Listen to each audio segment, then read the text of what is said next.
Hi, I'm Etordi, the Electric Tortoise, and I'm going to be reintroducing myself in just a couple of minutes. But before we get into today's episode, I wanted to give a bit of a content warning for those who are listening.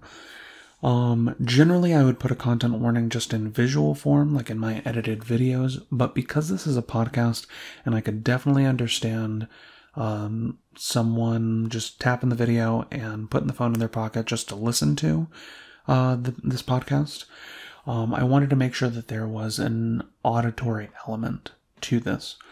But like I said, this is a content warning, just letting any listeners/viewers know that in our discussion of Birdman today, there will be mention of suicide and a little bit of discussion relating to that potentially sensitive topic. There are a couple of options for those of you who may not want to listen to those sections. One is, if you want to avoid the topic altogether, then you can skip this episode. But because I don't want the majority of you to miss out, there are also going to be timestamps, both shown on screen and also chapter markers in the video's description for easy access to skipping towards the sections when we're done talking about those topics. But I think that's about it. Without any further ado, let's start the show.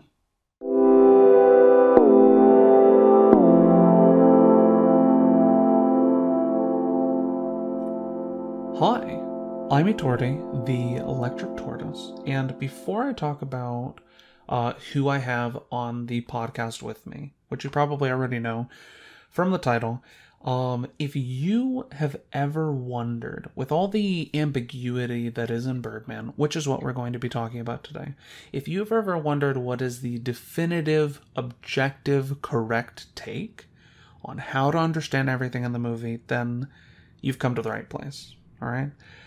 Joining me, we talked out our differences since the last time that he was on, and I decided that I would give him a second chance. But joining me today is Atlas. How you doing, buddy? I'm doing good. Oh, I was like, oh my goodness, there are audio issues. I can't hear you at all. But I promise to be good. Were you a little nervous coming back? You know, you're on like probation or whatever. Yeah. Very cool, very cool. But like I mentioned earlier, this is going to be covering Birdman, the 2014 movie. This is episode 3 of the Voltaic Ventures Podcast. We definitely have the structure of how everything is going to be going down, just down pat at this point. All right, so. But jumping right into it, I want to give a basic description of what Birdman is. Since it's like pretty much like 7 years old by now, you probably have already seen it. But whether you have seen it and you want a little bit of a refresher, or maybe you haven't seen it, because I don't remember if it was a very popular movie, then here we go. So this movie was, I believe, written and directed by Alejandro Inarritu, who is the same guy. You probably know about him because he was the one who made The Revenant, starring Leonardo DiCaprio. Wow. Yeah, I realized that beforehand we didn't talk about that. So yeah, that's a genuine wow, everybody. But I would say that that's really the movie that put him on the map. But I was paying attention from Birdman, so you know, because I'm now, remind me again, when was it The Revenant came out? I will find it right now. We got 2015, the year after. All right, I see. Yeah. So, but Birdman follows a guy named Riggan Thomson, who used to be a really famous actor back in the day. Kind of like probably around the 80s, is just kind of like what I'm guessing. I don't think it ever makes it explicit. But when we talk about the casting and we talk about kind of our background with this movie, then we'll get into why I say it's around the 80s. Would you say that number's accurate? Yeah, 89 and 92 specifically. But yeah, we'll get into why in just a second. But this is a person named Riggan Thomson, like I probably mentioned, who was in a trilogy of movies called the Birdman trilogy. And kind of like one of the earlier superhero franchises before they kind of really got into the mainstream. He was kind of the biggest actor of his day, and then after that, after those 3 movies were done, he kind of really just like faded from the public's memory. They still remember him as Birdman, but he hasn't really done much since then. But now, about 20 to 30 years later, he is trying to put together his own production of, I think it's When We Talk About Love by Raymond Carver, on the Broadway stage. And what we do, what we see as the audience during this movie, is kind of just what happens during, I think, 3 previews of the play. Which previews, for those who don't know, I actually didn't know before I watched this movie. Previews are when you'll pay about like half price or something like that, like a discounted price to watch a Broadway production before it's really polished. So if the whole thing just like ends up in flames, so potentially literally, hey, you got a discount, so cool. But we get to see kind of the mishaps and the adventures of what happens on the way towards this getting to its first night.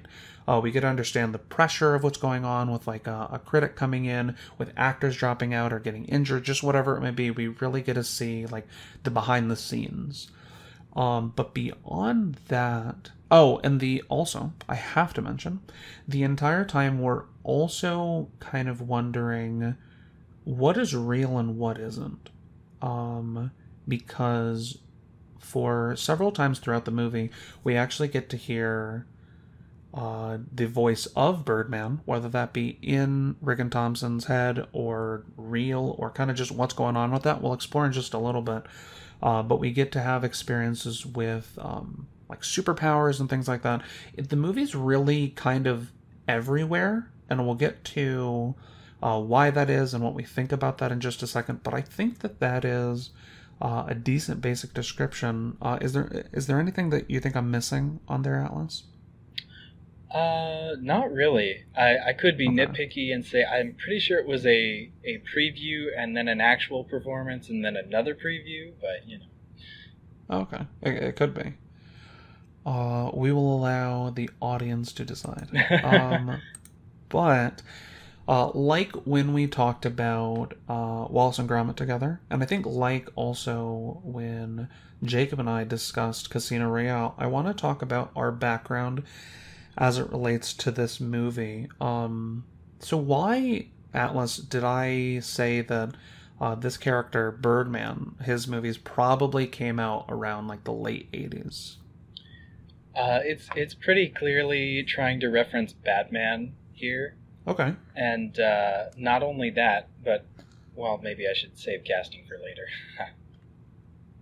Maybe you should what? Save casting for later. Okay.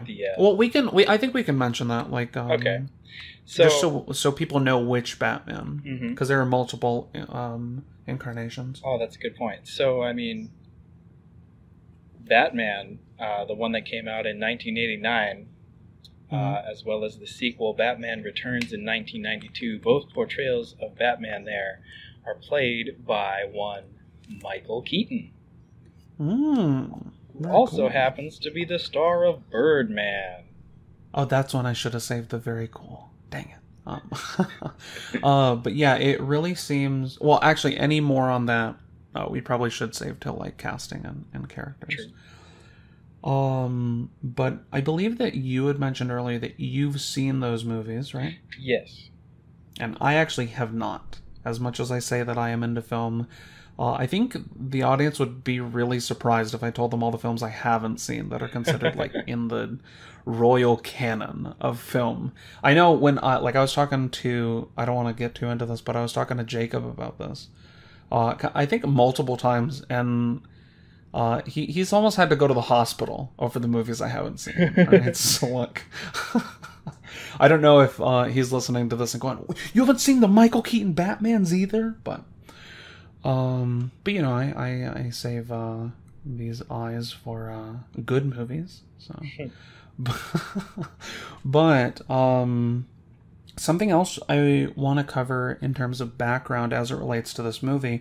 I mentioned that this is a movie that largely takes place behind the scenes of a Broadway theater, and Atlas and I actually have a good chunk of experience in theater. I'll start. I've been acting in plays, like really small things for the most part, since I was about like 6 years old, I would say. I have actually written plays in my senior year of high school. I was given the opportunity to write like a series of plays that I then later like casted and directed and all that. And I've been doing directing. I haven't done it for a while now. It's been about like at least it's been a little more than half a year, I think. Since I last directed a play. But it's been for several years, like probably pretty consistently since my senior year. We won't get into exactly how old I am. But but like I said, I've been acting, writing, and directing for a bit. And it's a great time. And it's really cool to see certain experiences that I've had in theater reflected in the movie. And maybe we'll get into like particulars about that as we continue. But what about you? What's your experience with theater? Well, I can distinctly remember being on a stage at 5 years old. Oh wow, you got me beat. Now that was not an acting thing. That was more of a musical performance. And at that age, you don't have to be good because you're just cute. Yeah. You know, whatever. Yeah. They put you in some itchy clothes and throw you in front of people. Yeah. And kind of, as long as you don't flop over dead, then they tell you did a good job. That's my experience too. There was a time, even earlier than that I was set up to be a king or something like that, but I ended up getting sick, and so I couldn't do it. My mother was very disappointed. Yeah. not in me, obviously, but yeah, I was gonna say, like, what a weak kid getting sick. This is your big break. I was trying to get you to Hollywood and make those big bucks. More than my mother, the person who was running the play was even more disappointed because she thought, oh, he's gonna be perfect for this, you know, whatever. Yeah. That's cool. But yeah, growing up, I didn't realize it was something I was good at for a long time. Like, it took years of people nudging me in that direction, forcing me into certain, you know, opportunities, and, you know, to make me realize, like, hey, I've got some skill in this area, some proficiency, you could say. And, you know, for the longest time, I just thought everyone else was bad at it. Right. And then eventually it kind of clicked, and it's like, oh wait, no, they're normal. I'm good at this. Okay, I can work with that's such a funny take, and I think like it's relatable for me. I don't know if with acting, probably to some degree. I didn't have that distinct experience, but that's really funny. Yeah, and I do laugh about it now, but yeah, like, guys are all trash. Right? Just be the character. It's not even that hard. Get good. Exactly. But then in high school, I was part of a group that started a drama club. We actually didn't have one. Okay. And so we kind of started that ourselves. I'd like to say we pioneered it, but it fell apart after we left. So it's like, whatever. Oh. You know, we were the legend. Yeah, no, I was too cool for my high school's drama team. I never joined. So, you know. Yeah. Didn't do as much in college. Okay. I joined choir instead because I hadn't really done that as much in high school, but, you know, sort of a trade-off and managing time. But at summer camp, I was actually a drama instructor. I sort of created a new activity that they hadn't had for at least several years before I was there. Yeah. So yeah, ran that for the kids. They loved it. It was a good, fun time. Helped to you know, act in the plays that we would put on, and directed some of it. So Very cool. Yeah. And actually, that reminded me, a lot of the acting I did was just because I was, like, hanging around summer camp. And they're just like, hey, we need, like, a little kid to be in this play. You're a little kid. Get in this costume and memorize these lines. Sure. And actually, that was, talking about being good at acting. I noticed, like, the thing that I can relate to most in terms of why are you all bad at this was I was really good at memorizing lines. Mm-hmm. I realized that more than, like, people would say that I was, like, a good actor and whatever, but more than anything, I was off script faster than anyone in the cast, like, repeatedly, and I was really weirded out by that. I was just like, guys, just, like, understand the basic idea of what you're saying, and then just ad lib everything. You know what I mean? It's going to be more natural anyway. But people are so focused on I have to memorize every single word, but this is not a podcast teaching people how to be good actors and shaming them for not already being them. Mm-hmm. I want to, like, get to the next section. One more thing before we move on. Oh yeah, sure. What's up? The biggest thing I've ever been a part of, I was actually working backstage, moving props, which also comes up a lot in this movie. That's true. So that very cool. I just wanted. What to... was like, how big was this, like, big thing? Was this like a high school thing, or like how, like, if you had to guesstimate about how big the audience was at this, just to give us an understanding of this, like, was an international event, and we had over 55,000 people in the audience. Oh my goodness. Yeah. So I just want to make it clear for everyone at home.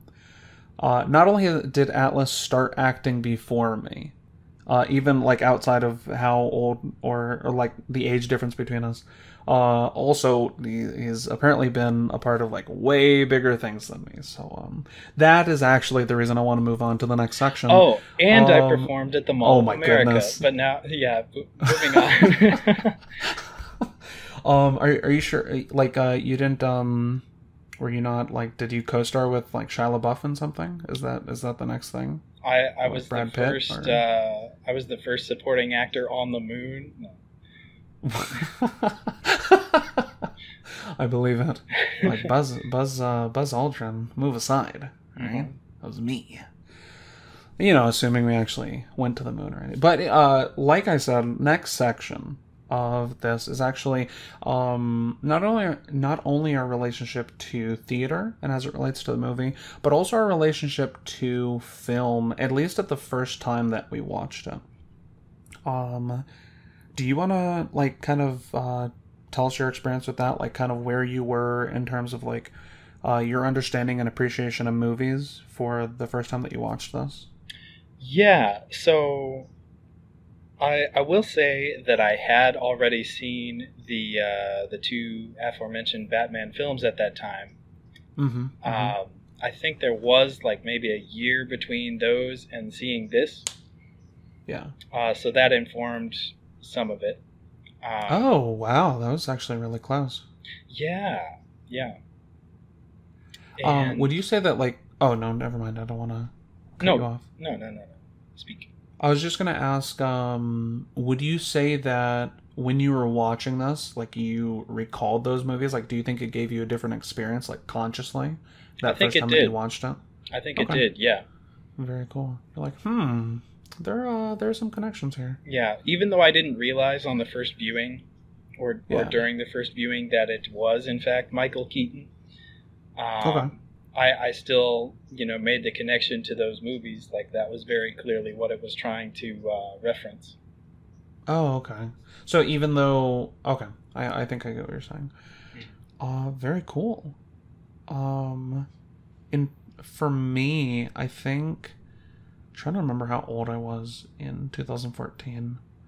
But I think this was when I started, like, getting into movies more seriously, right? This was when I would, like, look at like all the movies that were going to come out in the year and go like, these are the ones I have to see this year because they mean something, or they're not just like your normal popcorn flicks. You know what I mean? These have meaning. These have depth, have like craft. You know, These are the ones I think that's one people will actually be talking about years from now. Yeah, Wink, yeah. wink. These are maybe like.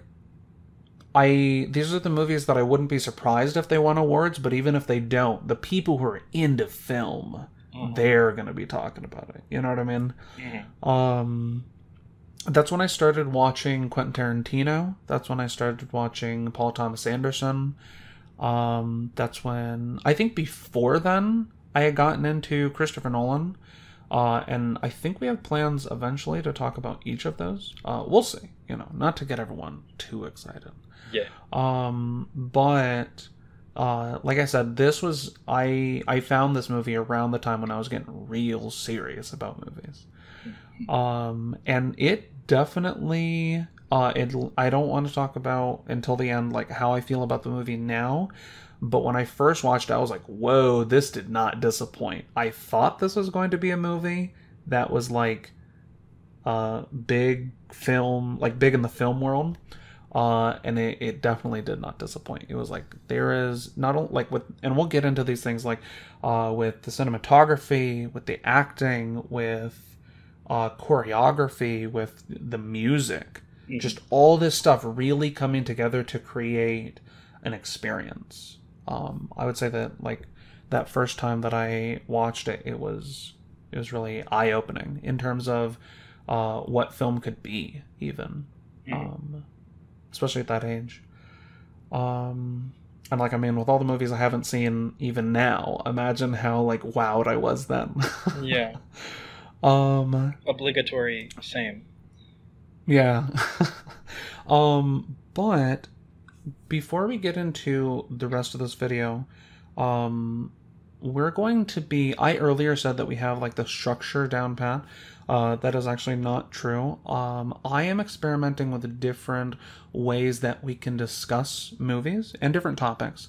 But for this, we'll stick to movies. Last time in episode 2, if you guys haven't seen it, Jacob and I covered Casino Royale. So if that's a movie that you like, then after you listen to this, maybe you can jump on over there.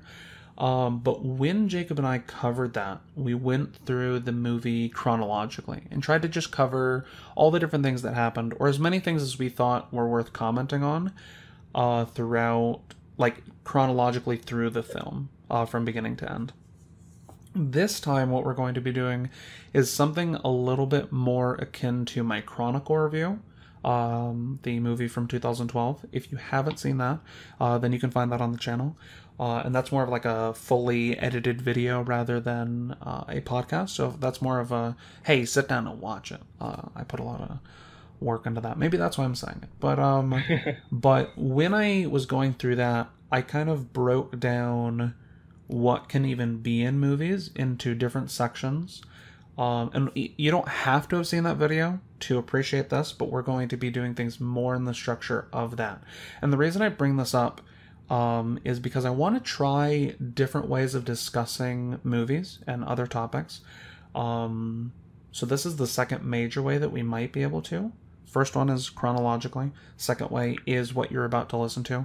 And if in the comments you could tell me kind of what you think works better, if you think it would have been better for us to go through Birdman chronologically, or if you like this style, then please just let me know. Drop it in the comments.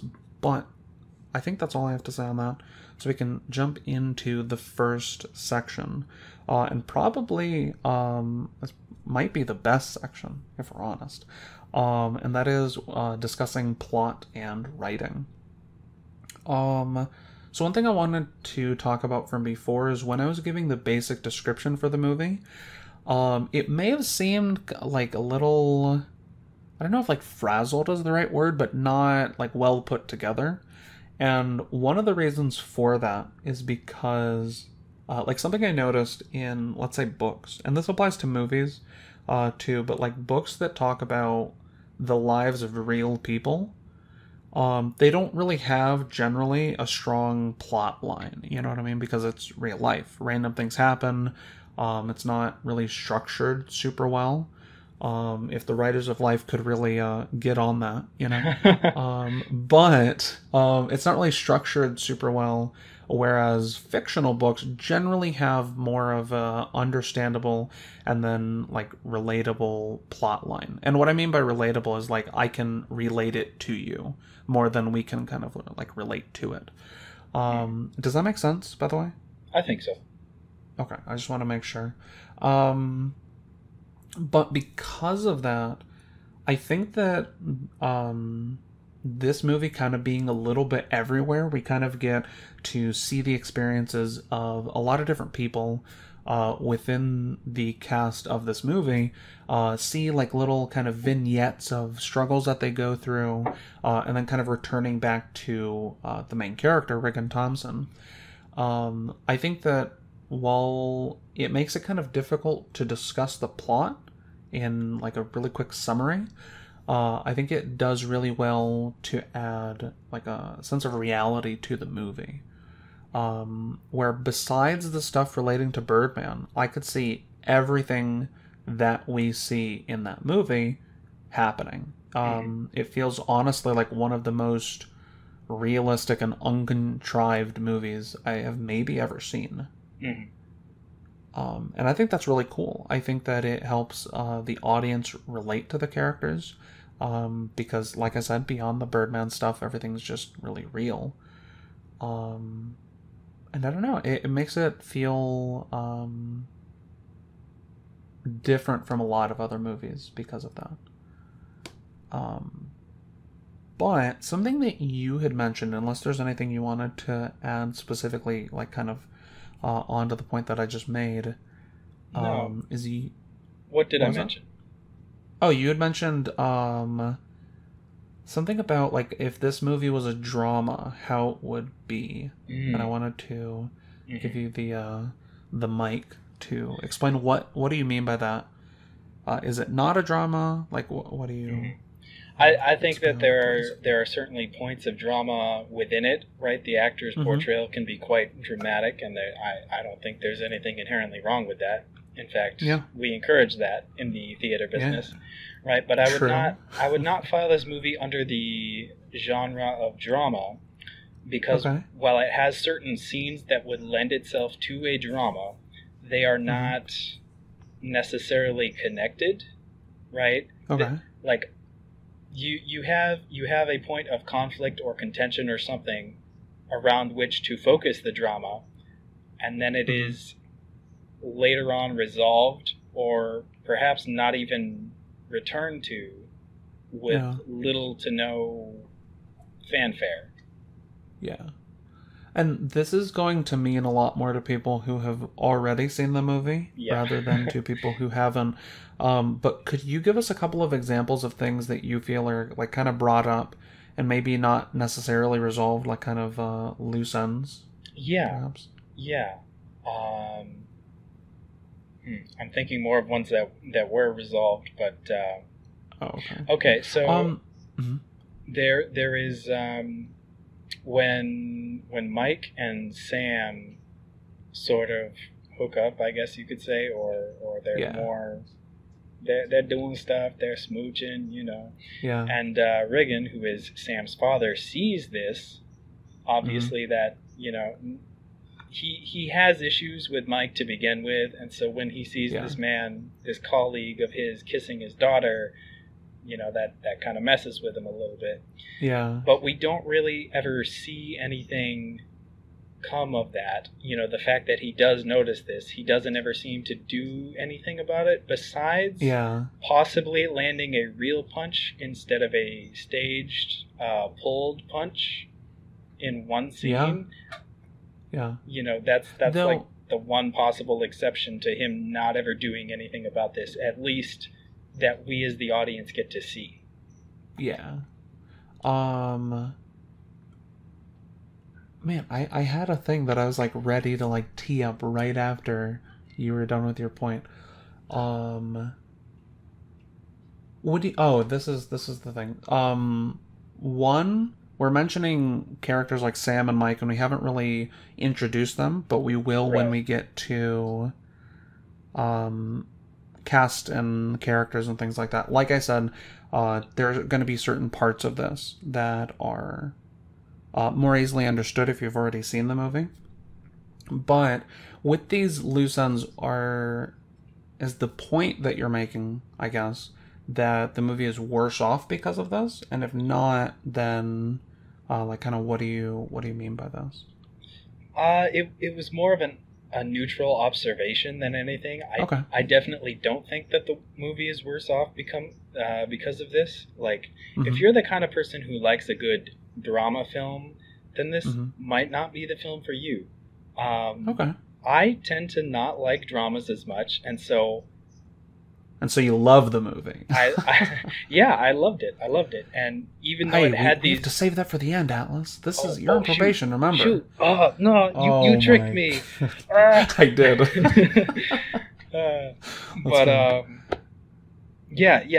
Even though it had these moments where if you had told the story differently, it very easily could have been a drama with the same characters, the same events. It was not. And that didn't bother me at all because it was done that way, since I tend to prefer, things other than drama. I like action, I like comedy, that's just me. But that makes sense.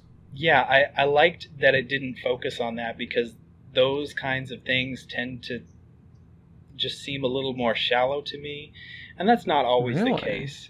But yeah, I'm like, this is clearly pandering to an audience that is more shallow. That's how I tend to interpret that. Oh wow! So everybody who likes dramas. Y'all are shallow. Get offended. You can exactly. You can quote him on that. And it's actually funny because I want to explore that for a second. I actually do like dramas quite a bit. So I just, for those who are wondering, I am offended. I won't let it show because I'm a professional, but I am offended. But I think I get what you're saying, because like I could see Birdman having been written kind of as like a limited series maybe. And we get to kind of explore each of the characters more, almost in like I would kind of say almost like a Game of Thrones sort of way, where we get to kind of get everybody's perspective, get everybody's individual personal struggles, and kind of understand this like complex web of relationships that are going on here. And that's actually like very much my jam. I think that the movie is fine without that. I'm not saying that it's worse off because it doesn't have that. But I didn't understand what you meant by this point when we were like prepping for this yesterday, but now it makes a lot more sense. And I think that the fact that there are kind of these loose ends, it kind of does two things. The first thing that it does is lend itself to reality, where in reality things are not always just like resolved by the end, whether that be like the end of like when you're doing a play or the end of your life. Foreshadowing.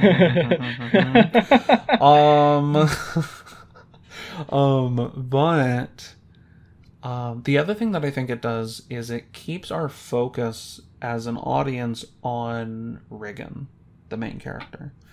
Now I can't say that for all of the things that happen. There are certain interactions between characters that I am not entirely sure need to be there. I don't think it's worse off that, like, the movie's worse off that they are there. But most of the scenes, I would say, we get to learn about so that we can understand Riggan's perspective. Like, for example, you were talking about Sam and Mike.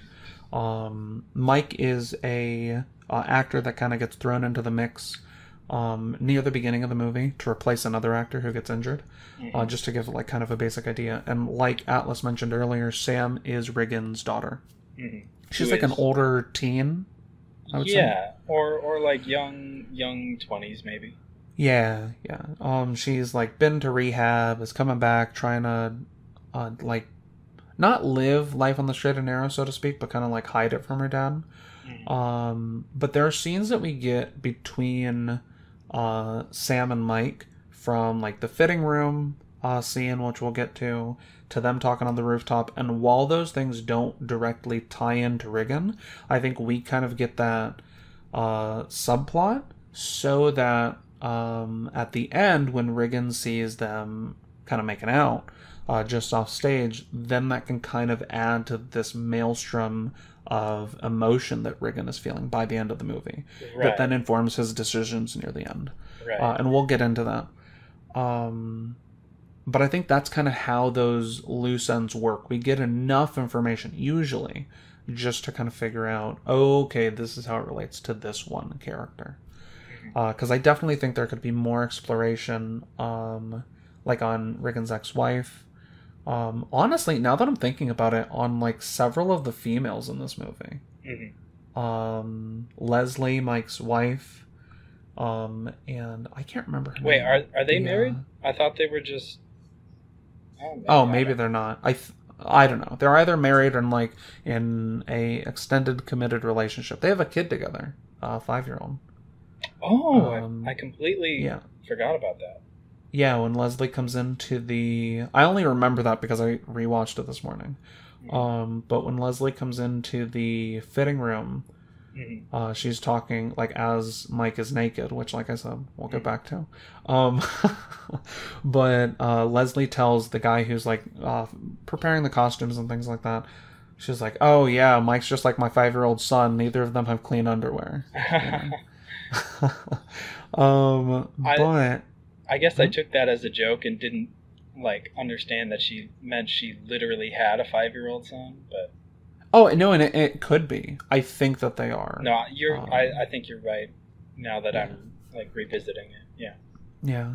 But I don't remember the brunette's name from the movie. Neither do I. There we go. But I feel like Riggan's if we love were... interest. Yeah. The other one, not his ex-wife. But when I look back at it, if we were to do a limited series, I could see all of their perspectives and lives kind of be expanded on more. But I don't think I can think of a good segue from what we were just talking about to this. But the movie, the title, is called Birdman, and that's how we're going to be talking about it throughout this podcast. But it does have sort of an alternate title. A subtitle?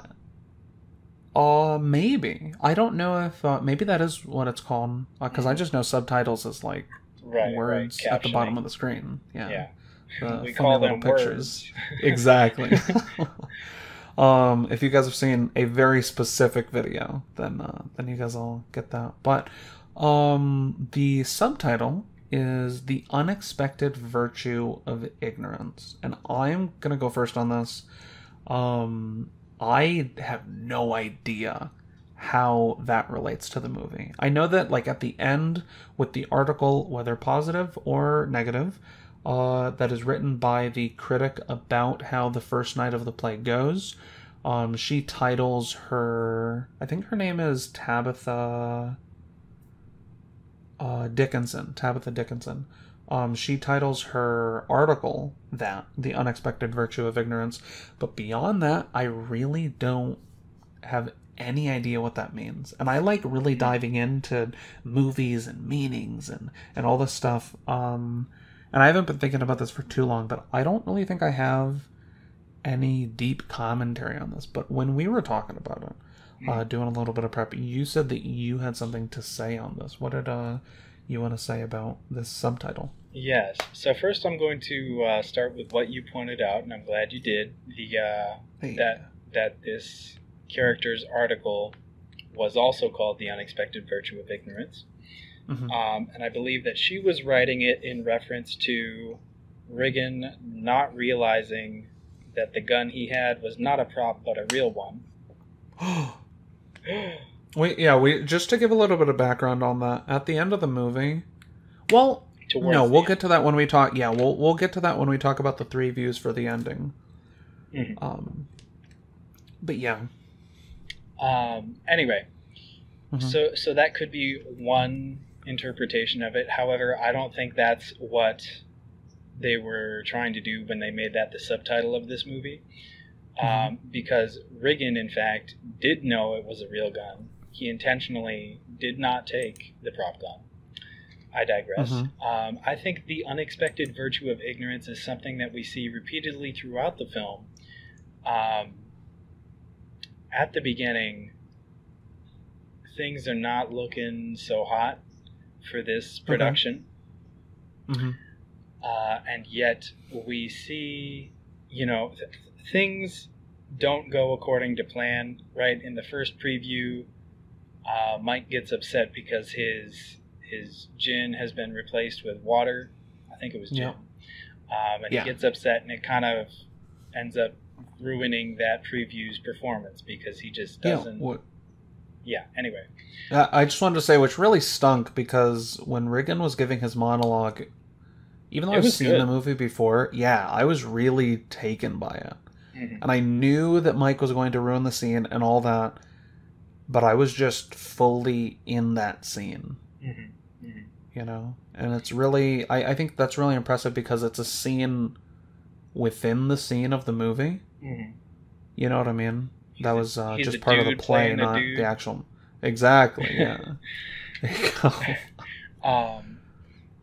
I'm glad you brought that up. But, so, in that the preview is ruined, Riggan thinks, oh, this is bad. But it sort of ends up creating more opportunities for them. Right? It seems like whenever something goes bad on stage or goes not according to plan in a way that they initially don't like, the public responds positively to it, right? There's the scene where Mike has a very real erection when he gets interrupted, like in the scene where Riggan comes into the bedroom with the gun, right? Yeah, the final scene of the play. Right, and the audience gets a real hoot out of that. They're talking about it the next morning. Yeah, they were really chortling about it, And so while initially Riggan is really mad at Mike because not only is Riggan starring in this, but he's also directing.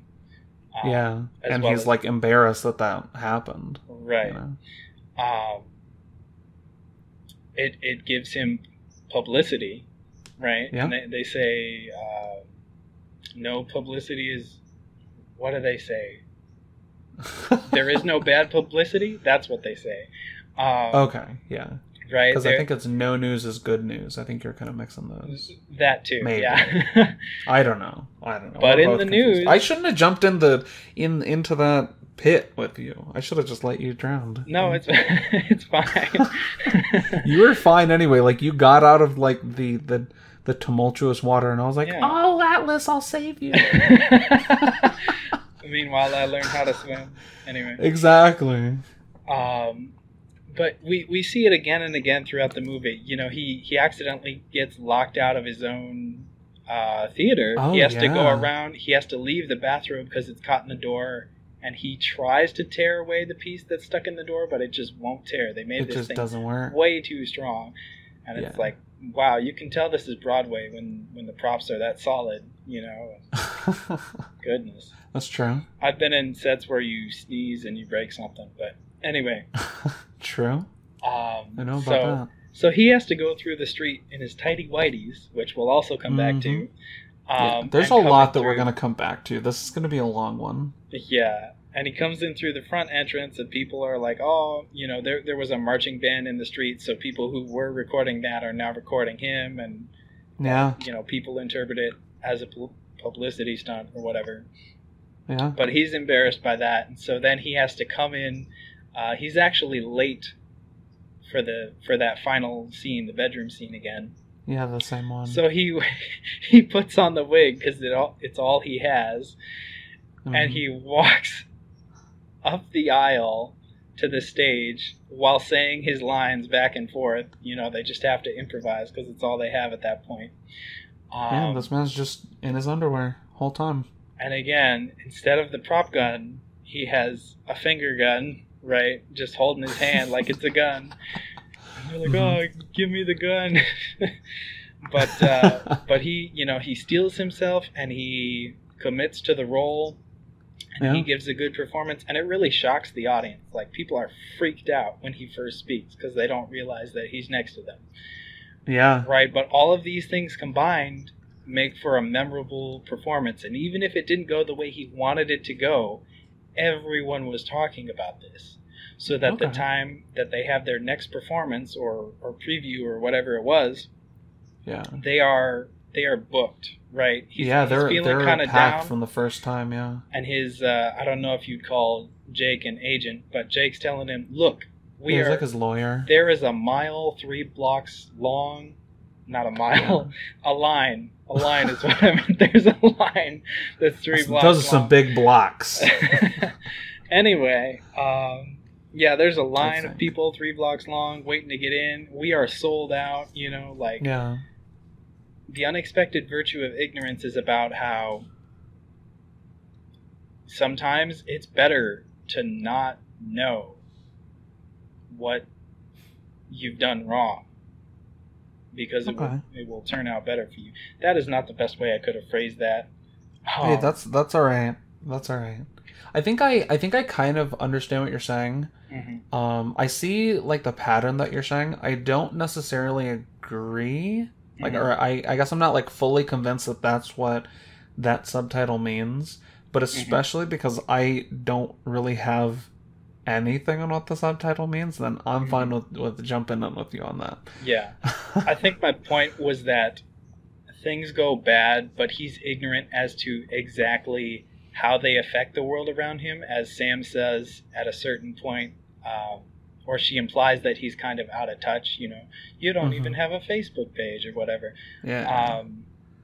Which now, if you have a Facebook page, you're out of touch, right? Right. There you go. But that he doesn't always understand how his actions affect the world around him. Not that he's ignorant of consequences, but he can't always predict the consequences because he doesn't understand how the world has changed for him. Yeah. And because of his ignorance, he is often pleasantly surprised. Okay. Yeah. Yeah. That's the best interpretation I could pull for that. Okay. There's another discussion that I want to move to, and I sent you a picture of this so we can look at this together. At the very beginning of the movie, or I guess not the very beginning, but very early on, like around when we get to see the title for the first time. And I think after this we're talking about the title sequence, right? Or where do we have the title sequence? Let's just do it with this. Okay. Because the title sequence is very cool. Do we have that with music? It might be with music. No. Oh, we have it with cinematography. On it, let's just switch it to here. Cool. But there is... Do you want me to read this? We can take turns. You can do the first and third line. I'll do the second and fourth. Okay. Yeah. So, go. And did you get what you wanted from this life? Even so, I thought that was part of the... I guess that's part of the first line. And did you get what you wanted from this life? Even so? I did. And what did you want? To call myself beloved, to feel myself beloved on the earth. And that is actually a quote from Raymond Carver's late fragment, which I have not read. So I can't talk about how it relates to its own story. But I think that really encapsulates what this movie is about, because with as many loose ends as there are, and I think there are different ways to read this movie, and we'll get to that in a little bit. And I also changed my mind. We'll keep the title sequence for cinematography. Okay. But I think that is kind of the central motivation for Riggan throughout the movie, where he seems to want to be doing this play because he feels that the world has forgotten him. He used to feel like he was on top. He used to feel like he really was somebody. And now he's seeing all of these other actors who he really disrespects. Like I remember they mention Robert Downey Jr. on like the news or whatever. Oh And yeah, it's like, hey, Robert Downey Jr. Huh? Iron Man, yeah. Yeah, is doing did really good with Iron Man. Now he's doing really good with Avengers, and he kind of compares himself, going like, wow, like he's really doing something, and I, who consider myself way better than him, am just not known by anybody. Mm-hmm. You know, I think the idea is like he wants appreciation, he wants love and admiration. And there are kind of like a lot of different directions that I want to go with this, I guess. Because I remember there's a scene where his ex-wife says that he confuses admiration for love, and that was his problem the whole time. And I think that it's going to take me, honestly, a couple more viewings of the movie to really feel like I understand what she means by that. But there was another thing in relation to... Oh, like he mentions that, like when he talks to Sam, she's like, oh, well, like this doesn't even matter. And he's like, well, it matters to me. You know what I mean? Like and he pretty much like spells it out in that scene where they're talking. The first time we see like the toilet paper roll, where he's just going like, look, I'm really trying to be somebody. You know? Yeah, I think if I go into that, I'm gonna be kind of repeating stuff I've said. But do you have any thoughts on that opening quote? I do, but I was gonna save them for when we do talk about the title sequence later on. Okay, then we can do that. Yeah, I will say though that this is again a Raymond Carver quote, and the play that Riggan is premiering is his adaptation on another book by Raymond Carver. Again, what we talk about when we talk about love. Very cool. Yeah. Oh, the other thing that I actually wanted to mention is at the end of like the play that he's doing, that last scene, there are lines that Riggan says like, "You don't love me?" And she's like, "No." And he like gets to the point where he's like, I don't even exist, like I don't matter in this world.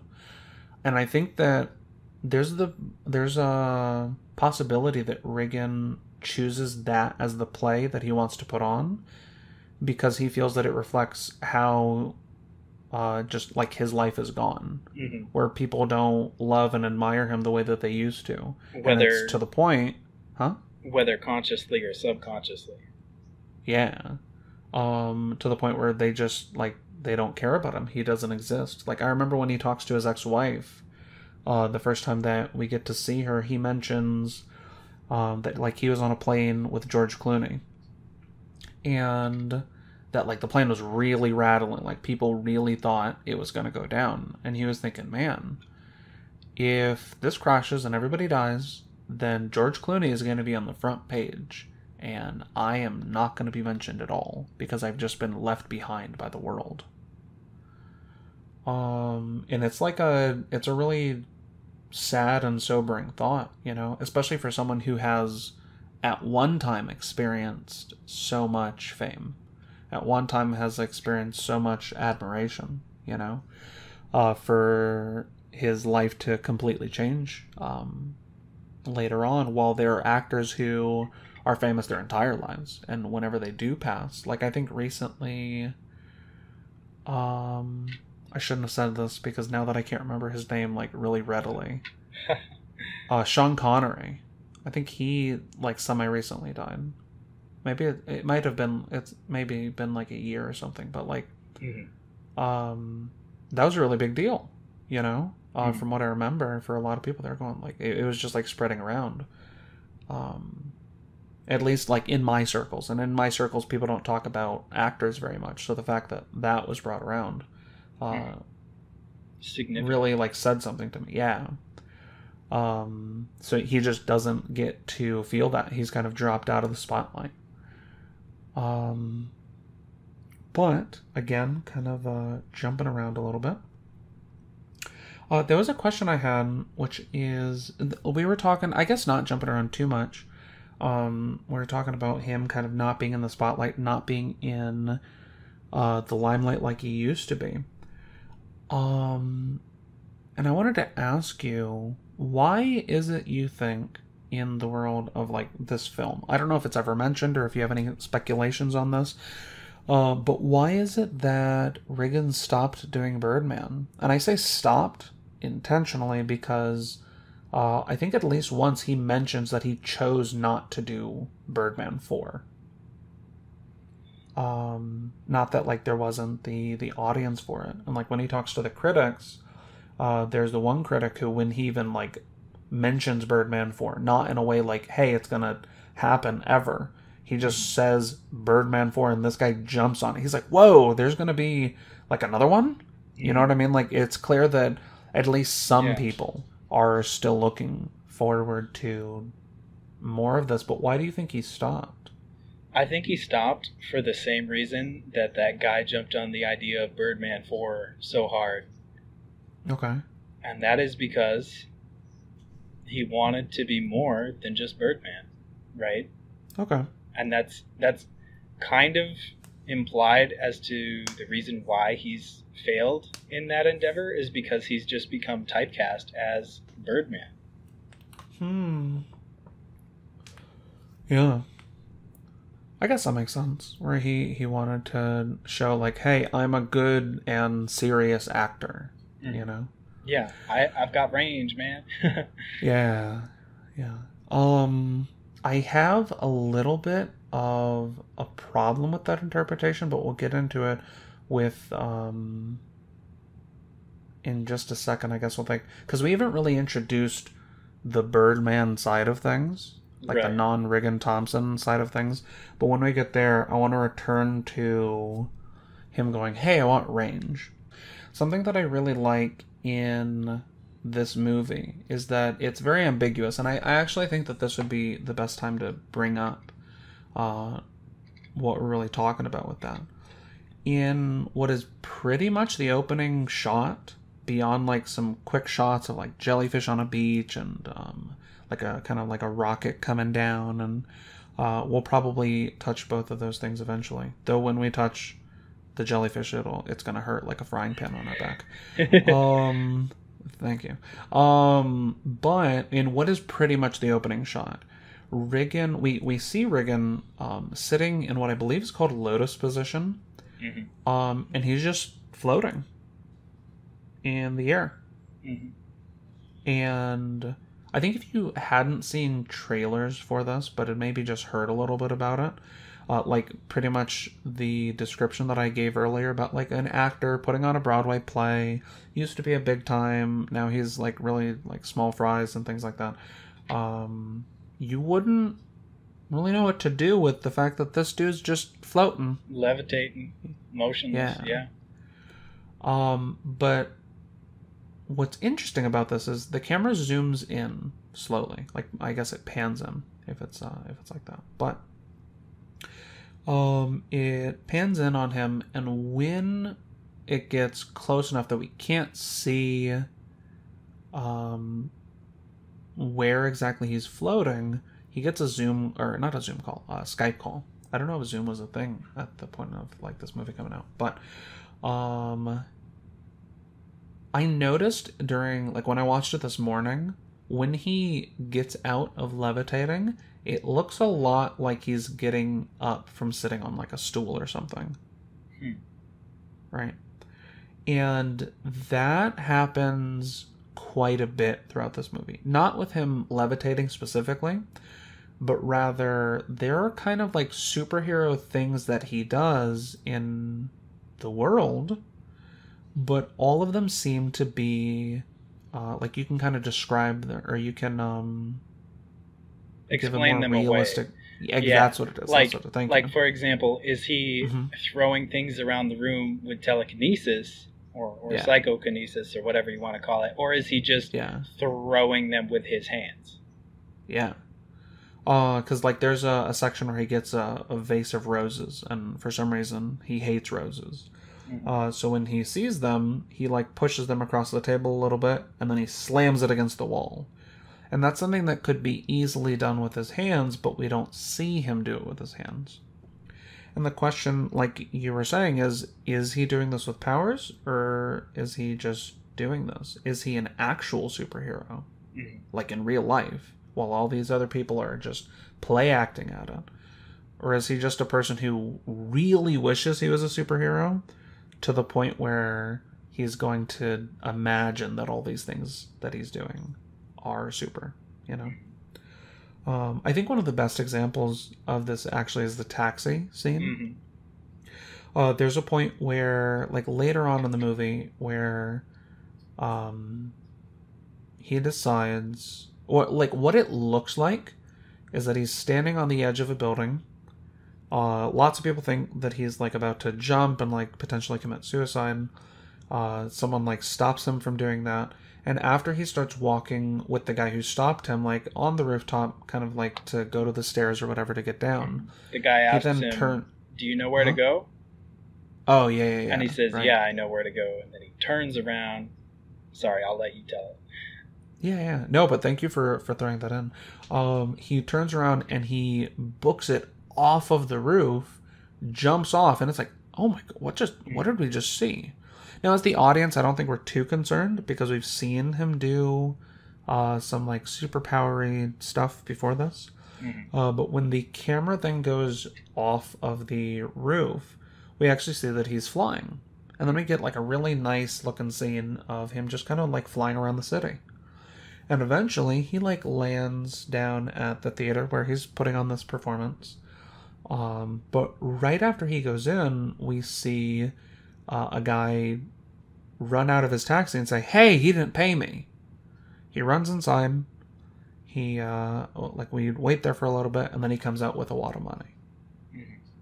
And the two ways that I think you can interpret that are either that he actually has superpowers, and the taxi was trying to get his money from a completely other person who went in before we see anybody go into the theater, or that Michael Keaton's character, Riggan, got down from the building, just like down the stairs, and hailed a taxi, went in, but because he's like so in his brain, because he's like so convinced, I guess, that he has superpowers, and he's not in a taxi, he's really flying around New York, then he doesn't pay, because you don't have to pay anyone if you have the power of flight. So he goes in, and eventually when he gets harassed enough, then he gives the guy the money and then goes. But even with the examples that we've brought up, there are a lot more examples in this movie. Whether they be like minuscule things or like really big things of like, is this really happening? Is it not? And I'm really critical about movies. I'm really critical about like just kind of entertainment media in general. And one of the things that I would say I don't really like is ambiguity, generally. That is because, and I think if we cover a movie that has ambiguity in a way that I think is done poorly, then we'll be able to explore this in more detail, so I don't want to dwell on this too much, but I often feel like people use ambiguity in movies, in songs, in different things, for two reasons. One, because they don't want to come up with a definitive choice on what's going on what the song is about, on how the movie ends, on whatever it may be. Because of laziness? Well, it could be because of laziness. It could be because they don't want to come up with something and then, like, let's say we have they want to keep their options open for the future. That and I think that's like perfectly legitimate, but what I was driving towards, and I guess I'm trying to piece together the words for it, is let's say we have a decision that a character can make. And there are like choice A and choice B.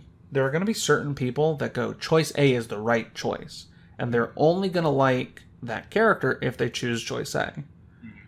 Then there are the people who go, no, choice B is correct. If they choose choice B, then I'll like the character. So they leave it ambiguous for crowd-pleasing reasons.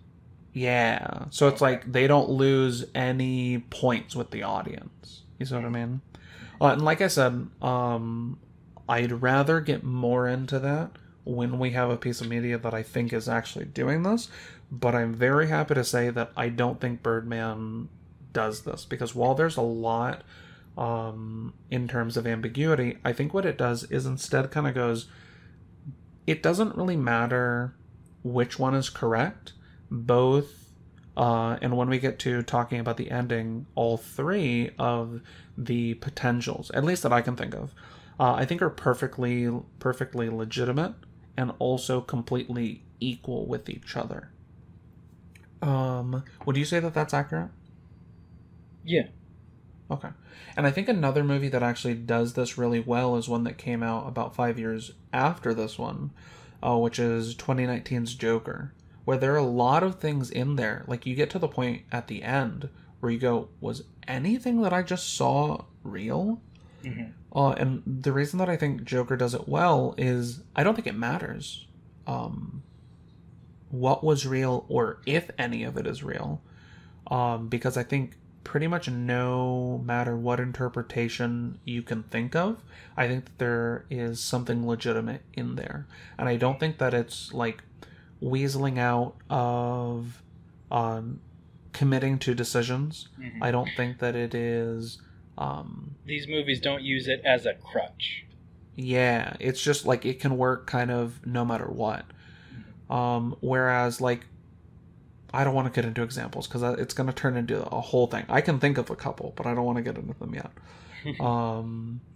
But when there's, like, ambiguity where the plot is dependent on how something worked, yeah, or just, like, the mechanics of something, but we say, oh, the mechanics are ambiguous, then that's a problem for me. That's a cop-out, in my opinion. Yeah, where I don't see Birdman or Joker doing that at all. And I think that then it allows us to have multiple endings, multiple interpretations of something, and just kind of have fun with ambiguity in what I would consider like the right way to do that. But I think that we've kind of covered what the two views on kind of how this whole movie could go. Mm-hmm. But there are a couple of characters that are in this movie that kind of potentially only exist if one of these views is correct. Mm-hmm. And since you were the one who brought them up, do you want to talk about who these characters are and why they kind of only work if a certain view is correct? Yeah. So, first of all, we have the drummer. Mm-hmm. This is a man we see playing at a drum set. I would describe the style as jazz, which, I mean, jazz is a very broad, window. It's very free form. Mm-hmm. And we're definitely going to return to this character when we get to the music section, but mm-hmm. A drummer seems pretty real. Why would we have any contention on like whether he's real or not? It's not only the timing that we hear the music, because sometimes we hear his music but don't always see him necessarily, but mm-hmm. also the locations in which we do see him are fairly implausible. I can think of one that's especially like, what? Like, what's he doing there? Yeah. Yeah. And then you realize, okay, this might be connected to the concept that Mr. Thompson is not accurately perceiving reality, because there are other like an unreliable narrator. Yeah, there are other instances where there's music that other people don't hear that he can hear. Yeah. And whether that's a Beethoven-esque thing or whether he's going crazy, we'll see. Yeah. The other character that may or may not be real. Real quick, before we hit that, because that's a big thing. The one location that I wanted to say that I can remember that was really implausible is within just like a side room, I guess, mm-hmm. of the Broadway theater that all of this is happening. Right. Or kind of like not even a side room, but just like kind of an alcove as a part of a stairway. Right. A couple of characters just walk by the same drummer we see out on the street earlier in the movie, and it's like, why would he be playing here? Mm-hmm. Why would he be allowed to like set up? Yeah, that's not quiet on the set. What are you doing? Yeah. So that was especially, and I remember we both talked about that when we watched it together. We were like, "Whoa, what's going on? What's going on there?" Huh? But I just wanted to hit that, just so that people knew, like, kind of what we were talking about in terms of implausible locations for drummers. That sounds like the name of something. I don't know. Oh yeah, like the name of like a guidebook for buskers, or like a title, like a song title or something. Just one of those really obscure. I'd be down to listen to that song. If any of you make a song and you want me to listen to it, no matter what the song is, just call it Implausible Locations for Drummers. Mm-hmm. And I will listen to it. All over. And I'll let you know what I think. There are going to be a lot of versions of that song. We'll see. Was that all for the drummer? Yeah. All right. So who's this other character? The other dude is Birdman. Oh my goodness. What a surprise. The audience might not realize this on their first viewing because it's actually, I think, over an hour into the film before we actually see a physical manifestation of Birdman. It's honestly more like over an hour and a half because we see him really late. You're right about that. But almost from the beginning, we hear his voice. Yeah. And it's since Birdman is effectively Riggan Thomson, like they're, one portrayed the other. Birdman's voice is a version of Riggan Thomson's voice. And so at first you're just like, oh, it's his own voice in his head, right? This is something I hypothesized on my first viewing, was actually that it's Birdman's voice. And that turns out to be correct as the film progresses. Hey. So I was like, oh, so satisfying, And there's there's a little bit of a difference between their voices, because Birdman's voice is really gravelly, dark and brooding, darker. Yeah, where I could see someone doing that voice for for a portrayal of Batman. Now, because I haven't seen Michael Keaton's movies, I don't know if he sounds at all like that when he's Batman, does he? He definitely doesn't do that as much as Christian Bale does. Yeah.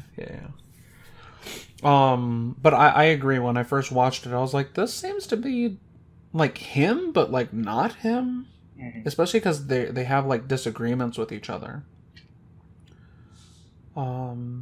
Birdman is clearly expressing some pretty extreme opinions. Yeah. Well, yeah, and just perspectives that we then see Riggan fighting against. Riggan wants to put on this play, but Birdman at the very beginning of the movie is tells him how did we get here? What are we doing? You know what I mean? This place is awful. It smells awful. I'm not saying the actual line. Y'all are gonna have to watch the movie if you want the actual line. We like to keep it PG. But for most of the movie, like you're saying, we only get to hear his voice, but more than 1.5 hours in. This has not been her. 1.5 hours in. We actually get to see Birdman for the first time. Are there comments that you wanted to make on this? Because I have things, but I don't want to step on this. That's kind of your section a little bit. Yeah. On the wait, which section? Sorry. On Birdman being real. Oh, yeah. So again, ambiguity. Either he is or he is not. And I'm glad you brought up Joker earlier, because that was something I was very much reminded of when I watched Joker. A lot of similarities between these films. Not only, is this real, is this not, what's up with my perception of reality, but also I walked away from both of these thinking, wow, that was art. Yeah, that's true. Even if you want to say hey, well, that wasn't the real Joker, man. That's not how Joker is. And that doesn't matter. Yeah, Birdman is not real Batman either. I like DC Comics, and I love the Joker as a character. Do I think that this most recent Joker movie's portrayal of that Joker was accurate? No, not at all. But I still love the movie and the character. Yeah. Right? Like, it was good stuff. And I'm not going to say, oh, well, just because it's not the one that I like. Not a perfect... Yeah, exactly. It's like, it wasn't trying to be. Adaptation. So don't hold it to that standard, you know? Yeah. One point that I wanted to bring up about whether Birdman is real or not, and I guess, like, if Birdman is... Like, I don't think the physical embodiment of Birdman is real. Mm-hmm. It's a lot more of, like, is Riggan actually a superhero? Does he have these powers to move things with his mind? Yeah. Can he lift himself? Yeah, and, like, fly, and probably other things, honestly. I don't think we get to see a whole lot. Though actually, I think there's a part where, like, in the scene where we actually see him, when the, like, city starts falling into, like, apocalyptic, like, superhero chaos, we get to see a giant, like, metal bird drop onto a building, and I think that Birdman does, like, laser eyes at it for a second. So he clearly has, like, a slew of powers, but something that I think is interesting is that when we first see Birdman, he's, like, right behind Riggan, but when the camera tilts to the side, we see that Birdman is walking perfectly in step with Riggan. Ooh, I didn't catch that. I don't know if you noticed that, yeah. The way that they swing their arms, the feet, like, the foot that they're using as they walk is perfectly identical, at least for a couple of seconds. Then Birdman kind of gets a little bit more animated, moving his arms and things like that, and he kind of falls out of sync. Like, gliding next to him or something? Yeah, after a little bit. But I just thought that was interesting, because I think that is a subtle thing that shows, like, this is in his head. Mm-hmm. Now, like I was saying, I made the concession earlier that, like, I don't think at all that Birdman is real. Mm-hmm. And that doesn't really prove whether he has powers or not, but I just thought that little detail was pretty interesting. And I tend to agree with that, because the, that action sequence where the giant bird shows up and there are soldiers and helicopters and whatever else craziness going on. Explosions. Like, that's very clearly not really happening. Yeah, because then, like, a second later, like, no one's reacting to this beyond, like, the soldiers and stuff like that. And when we look back at Michael Keaton's character, there's no destruction. Everyone's just, like, walking around, looking at their phones, going to the next, like, place they're going to shop, things like that. So that scene is, like, definitely in his head. And like I said before, I don't think that there is a really good definitive way to say which is real. Well, actually, I don't know, because I don't know exactly where I wanted to put this, but I was telling you right before we started recording, I think that there actually is a definitive interpretation of this movie. Mm-hmm. And I could be wrong, but I want to present it real quick. There is, and I'm just okay, there's not really another place for this. In my most recent viewing of the movie, and actually right before I talk about this, when I said at the beginning of this podcast, hey, we're going to talk about the definitive and correct way to, like, understand this movie, I completely meant that as a joke. But I had planned that before I watched it for the most recent time. So I'm going to see if I can make a little bit of a case here. The scene that started to kind of tip what I'm thinking about in this happens between Riggan and his ex-wife. I don't know if they ever say her name. They probably do, but I don't remember it at all. Yeah. But he's talking with her, and he's really not listening to her. There's one instance where, like, she's talking about kind of what's happening in her life. I think he asks her, like, hey, so what are you up to? And she says, oh, I'm going back to teaching. And then he talks about, like, refinancing the house. He doesn't respond at all to what his ex-wife says. He doesn't say, hey, that's really good, or just, there's nothing. It's as if she hasn't even spoken. And it's really clear that he doesn't really care what she has to say. He has things he wants to bring up in the conversation, and that is his focus. Not giving her time and then coming to his stuff. No. what he has to talk about is clearly more important in his mind. After that, after he says, hey, I want to refinance the house to, like, support me doing this play, she starts talking about, she's like, hey, like, kind of trying to relate it to what he's saying. Hey, you know, it's funny. I just remembered, or, like, it was something like that. I just watched it. But she's saying, like, I just remembered why we, like, broke up, or why we got divorced in the first place. And he doesn't respond to her at all. That's when he gets into his whole, like, story about George Clooney. And him on the airplane and things like that. I thought it was the story about the jellyfish. No, that was later on. Yeah, that's later on, when he's, like, laying on the table in front of the mirror with the lights and stuff. But we'll get to that. Hopefully. Maybe in, like, just a second, because we're going to talk about the ending after this. But I didn't notice until I rewatched that scene just how self-centered he is.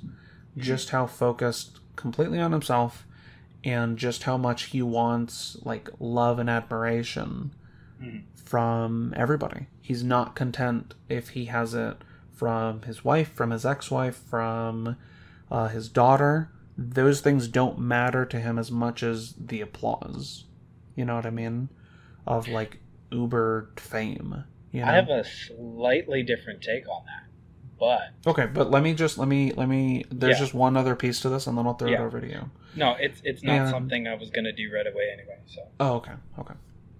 But the thing is, he's so obsessed with fame, in my view, so obsessed with, like, being somebody, that now that he kind of can't be, then in his mind he's going to go, hey, but I have superpowers, right? Like, Iron Man can be, or Robert Downey Jr. can be doing all this sorts of stuff. George Clooney, all these other people can be, like, way more successful than me. But it doesn't matter, because I'm the actual superhero. Not only did I pioneer the superhero genre for all these other people, Jeremy Renner, all these other people that are now Avengers, that are now in the Justice League, that are now whatever it may be. But I'm actually a hero. And no matter what, no one can take that away from me. And that's why, because he is so about himself, that like, kind of convinces me that all of this is fake.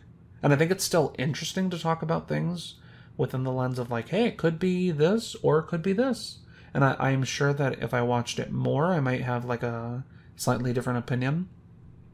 But that's the reason that I go, I think I'm leaning more towards none of, like, the crazy cool stuff that we see is real. He's really just, like, a sad, washed up person who's not willing to accept that. But you were saying that you had a different view. Yeah, I was actually going to come back to that when we get down to the title sequence later on. Okay. Yeah. Wow, you got a lot saved up for this title sequence. I do. I've actually been taking notes. Oh, good. Because I was going to say, I don't want to get there, and then you go, I thought it was good.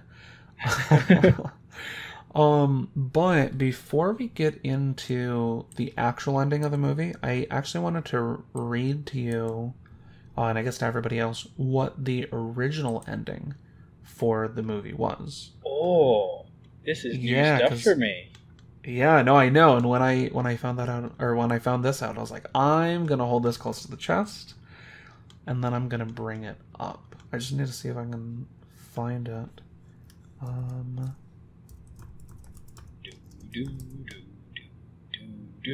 Okay. No, don't do that.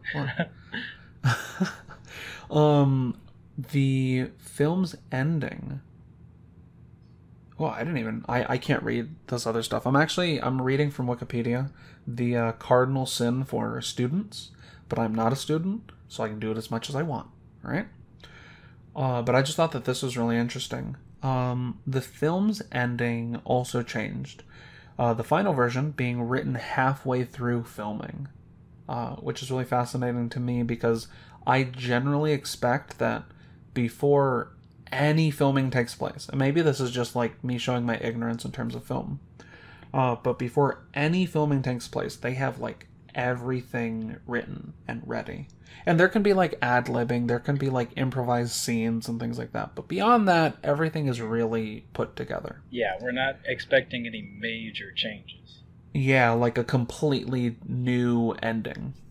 The original ending intended to depict Johnny Depp in Riggan's dressing room with a Pirates of the Caribbean poster in the background.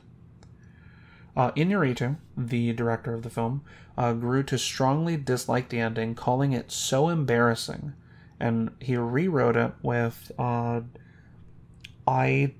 don't want to butcher these last names, so I'm going to skip them, after a new ending came to him in a dream. Inarritu was reluctant to describe the original ending, but it was leaked by one of the last names that I just skipped. This last name said that the original ending was set in the theater instead of the hospital and involved Depp putting on Riggan Thomson's wig, and in Jack Sparrow's voice, the poster asks Depp, "What the F are we doing here, mate?" And it was going to be the satire of like the endless loop of all of that. But then they eventually ended up switching it to what we actually get in the movie.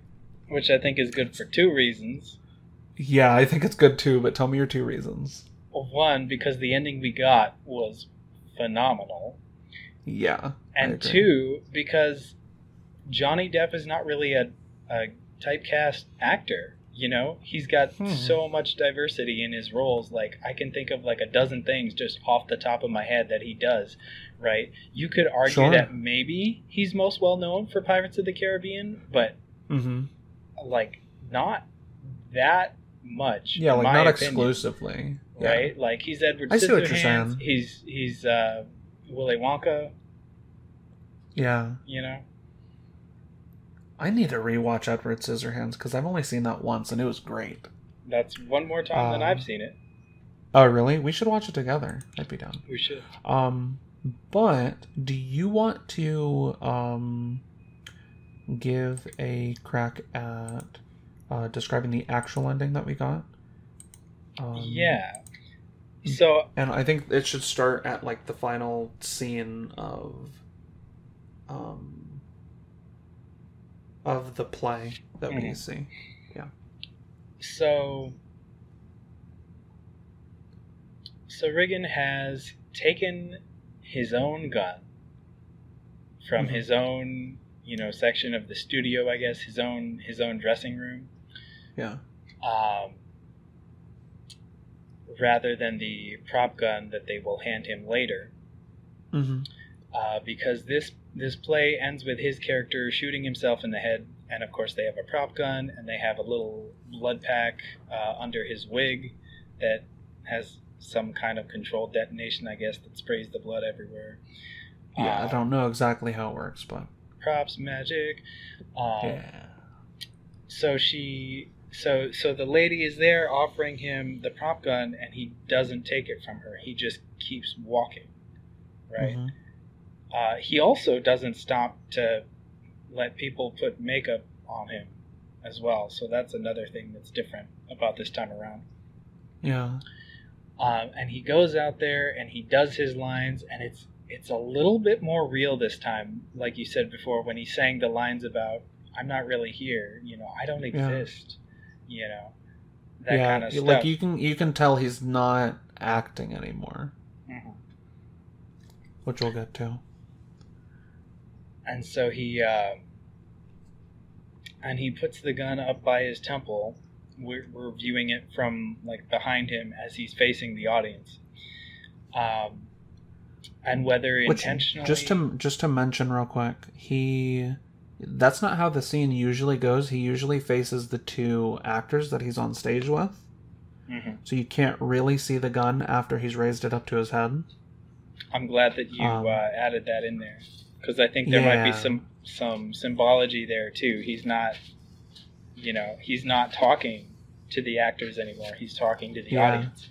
Yeah, but talking like more about himself, not just his character now looking at the audience. Mm-hmm. Yeah. And whether intentionally or accidentally, he kind of misses. Maybe he pulls too hard on the trigger. I don't know, but he ends up. Yeah. Well, we don't see it happen. We hear the gunshot. Yeah, I was gonna say, why are you gonna say it this way? But I wasn't gonna stop you. Yeah. The audience is quiet for a few seconds, and then they start, clapping, and then boom, standing ovation. Right? Everyone's on their feet clapping except for one person, the critic. Yeah, who's the critic from earlier? Yeah. From before, who ends up.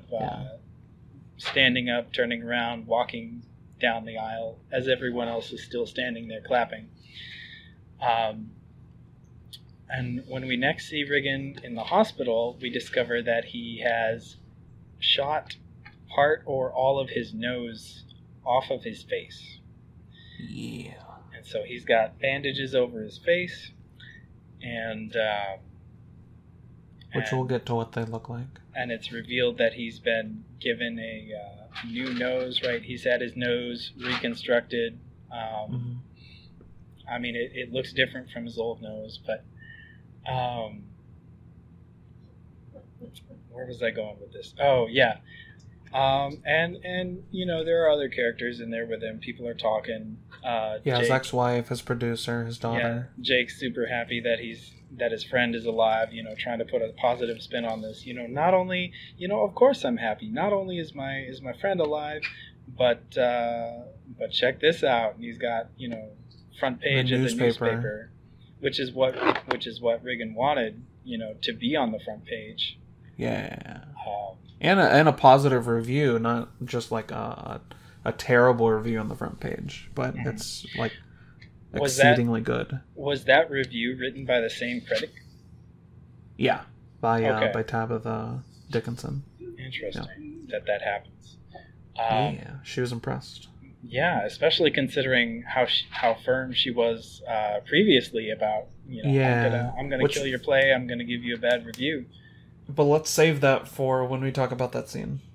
Yes. Anyway, they leave because paparazzi burst into the room, and so they like fight them back out.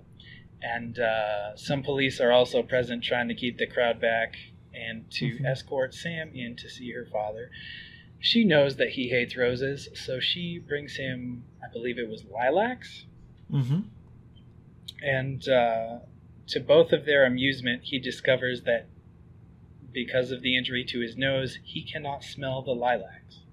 Yeah. So they laugh about that for a bit, and then she leaves to go find water to put them in, or like a vase. Like a vase, yeah. Yeah, to hold water. While he goes to the bathroom, and in the bathroom, Birdman is sitting on the toilet.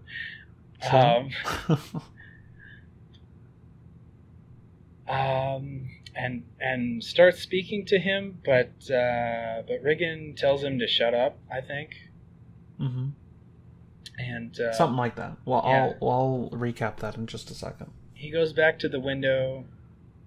He opens it up. He looks outside. Oh, actually, while he's in the bathroom, he's in front of the mirror. He takes off this mask to look at his nose for the first time after the injury. And then he's at the window for a bit, and then he like makes up his mind. He climbs out the window, right? He climbs out the window as the camera pans back to the door of this hospital room. Yeah, and like back inside the room. And after a beat, Sam comes in. Sam comes in with the vase that she was looking for. She realizes, hey, Dad's not in the bed. So she looks around. She's calling for him. Dad. She checks in the bathroom. Yeah, checks on the bathroom, yeah. See if he fell or anything. He's not in there. She comes back out, and then she realizes, hey, the window's open. So immediately she rushes over to the window and looks down, expecting to see his body, like, down on the ground or whatever. She doesn't seem to see him. And she looks up. And she has this moment of amazement, I guess is the best way I can describe it. Her face in that last scene is kind of like the Mona Lisa for me, right? And that it's hard to replicate, it's hard to pin down exactly what it is, But yeah, you like wanna, what the emotion is. you there. want to keep looking at it. You know? All right, look, Atlas. Atlas is looking for an Emma Stone date. I will say that this movie was the first movie where I seriously took a look at her and said, "Hey, I like this girl." You know, All right. Not just for like looks, but for her Sure. acting ability. And to be fair, I Yeah. hadn't seen a lot of her older stuff yet. You know, Okay. like I hadn't seen makes sense. Easy A. Easy A was really good. Yeah. But Yeah. I digress. Yeah. But with this, I think there are kind of like 3 different ways that one can view the movie, and then I'm going to talk about which one I think is the correct one. All right. So the first one, on like what could be going on here, is in the scene, Riggan gets really emotional, and perhaps like or with this we'll go like full, like not dark, you know. So he shoots himself, but he mixes up the gun or something like that, or maybe he's planning on shooting his nose off because he's seen that like all this other stuff that's happened in that have seemed like bad things have actually turned out really good. Like you were mentioning earlier, Mike being quite erect, Riggan running around in his underwear, and then him shooting his nose. It all like seems to like come positive, you know, at the end. So maybe that was like his plan. He goes to the hospital, gets a new nose because he can afford it. The play goes great, and then he goes, "Hey, things are pretty good." And he gets to the window. And he goes, "It's a beautiful day. I want to fly." So he opens the window and he goes out. And because he has superpowers, because this whole like power thing is real, because this goes with that interpretation of the movie, then he jumps out the window and he starts flying. And when Sam enters the room, looks for her dad, looks out the window, she doesn't see him on the ground, and instead she looks up, and the amazement is that her dad, who she doesn't generally care about, or at least has a very rocky relationship with, she sees like, whoa, my dad's a superhero? That's crazy. That's like super cool. Or at the very least, that's how the my movie dad ended. can fly. Yeah. Or yeah. Oh, that's true. Like that's really cool. And that's how the movie ends. But I think there are 2 other endings that are possible, and then I'll talk about the one that I think the movie supports best. The second ending that is possible is that we'll go with like he purposely shoots his nose off, right? Goes for good publicity, gets to the hospital, kind of the same thing up until he gets to the window. And when he gets to the window, he goes, "Hey, I have superpowers. I am better than everybody. I'm going to jump out this window and fly." And what happens instead is when he jumps, he actually dies. Because if you watch that last scene and pay attention to the sounds, you can hear like people screaming a little bit, and like ambulances or something like that with like sirens driving up. So if Broadway's most recent very popular star actor, right after being in publicity for shooting himself on stage, then were to commit suicide, which to them they would see that as on purpose, not an accident, then I could see those sounds fitting that. And then the interpretation as it works with Sam is that she looks down, and instead of seeing her dad, she like chooses not to see him. And this whole like belief in, hey, my dad is a superhero, transfers to her. So then she looks up and is amazed, and she's not willing to believe that her dad is dead.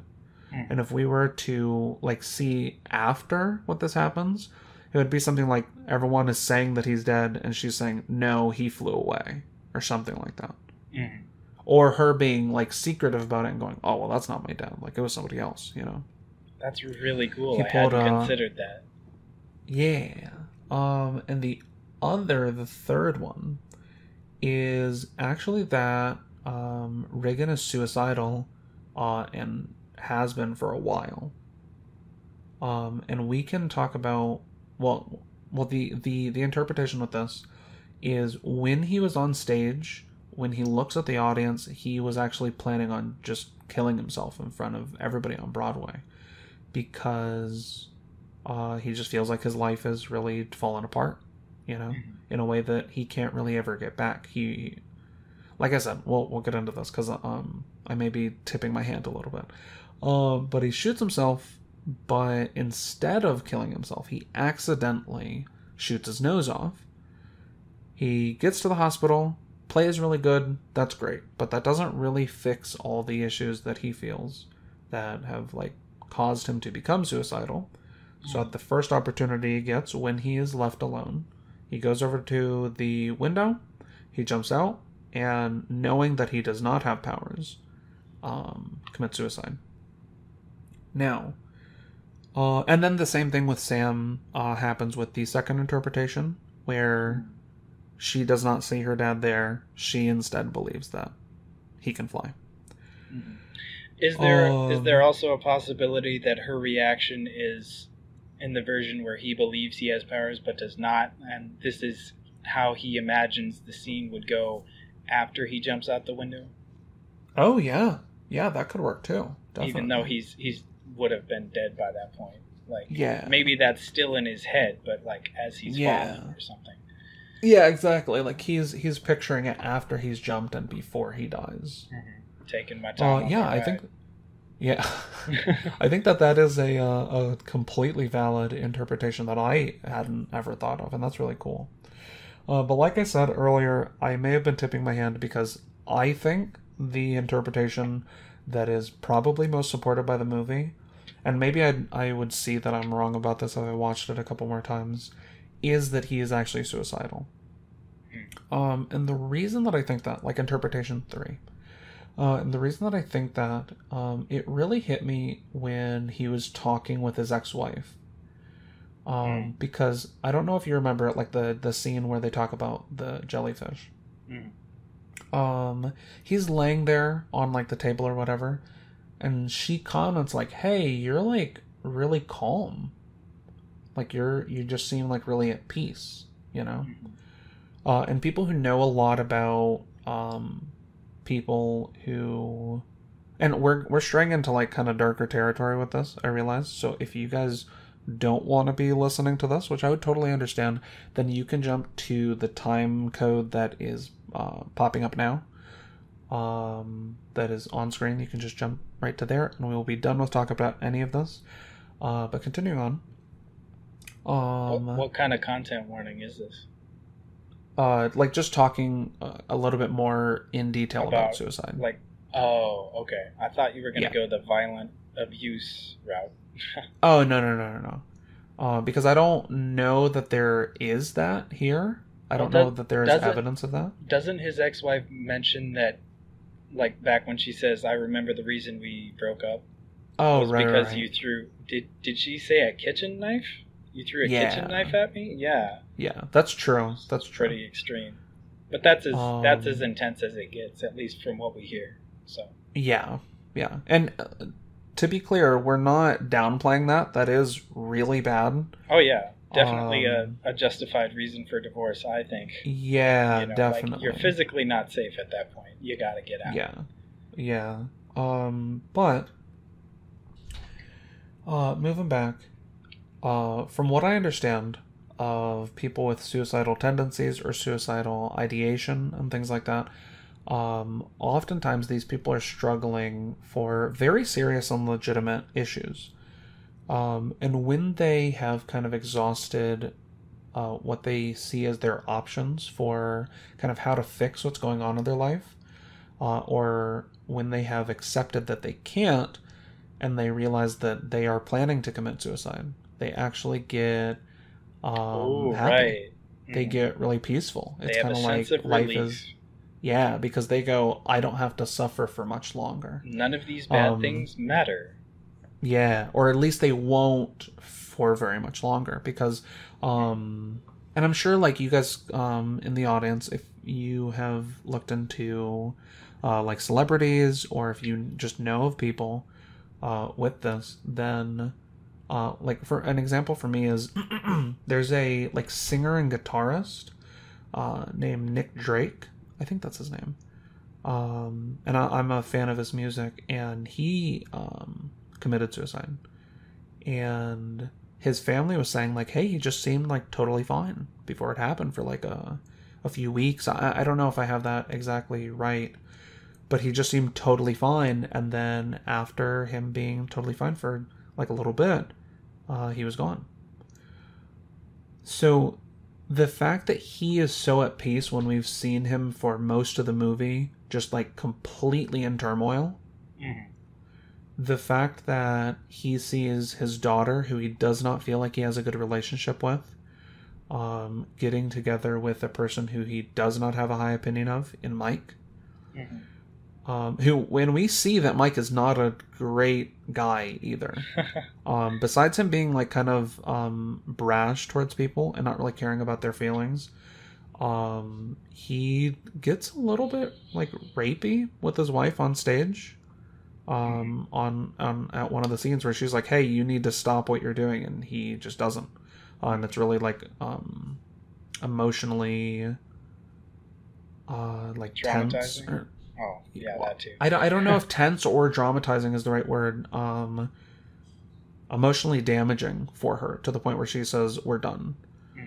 So we know that Mike isn't just like this great and misunderstood guy, you know what I mean? But that's falling apart.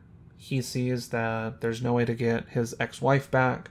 I think he, the brunette that he's with, he's like, yeah, I don't really want to be with you anymore. Just nothing seems to really be going right for him.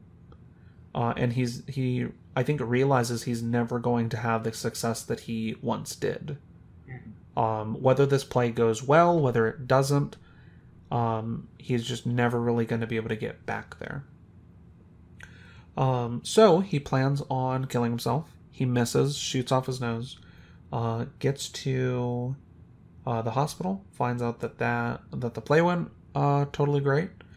And there's a scene where he like cradles his daughter's head on his chest, like she's kind of like half laying on him, so to speak. And you can tell that he's like really emotional in this scene.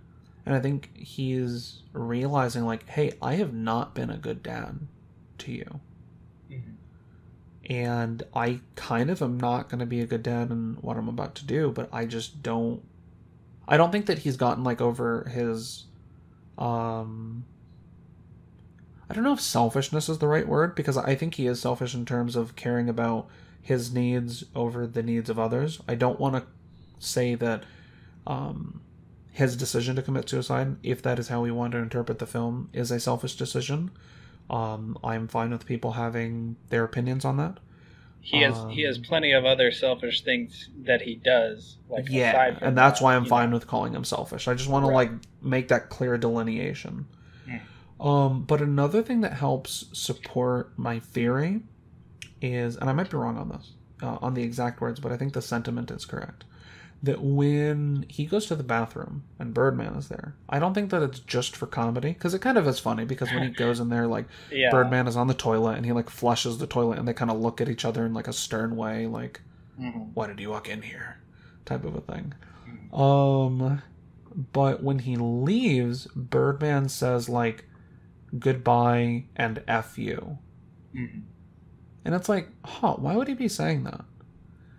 But if Birdman is a figment of Riggan's imagination, and Riggan is planning on ending his life, then Birdman realizes he's not going to be around either.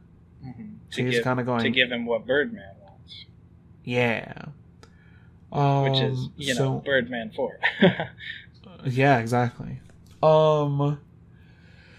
So Birdman then kind of goes, hey, I don't like you at all for this decision that you're making.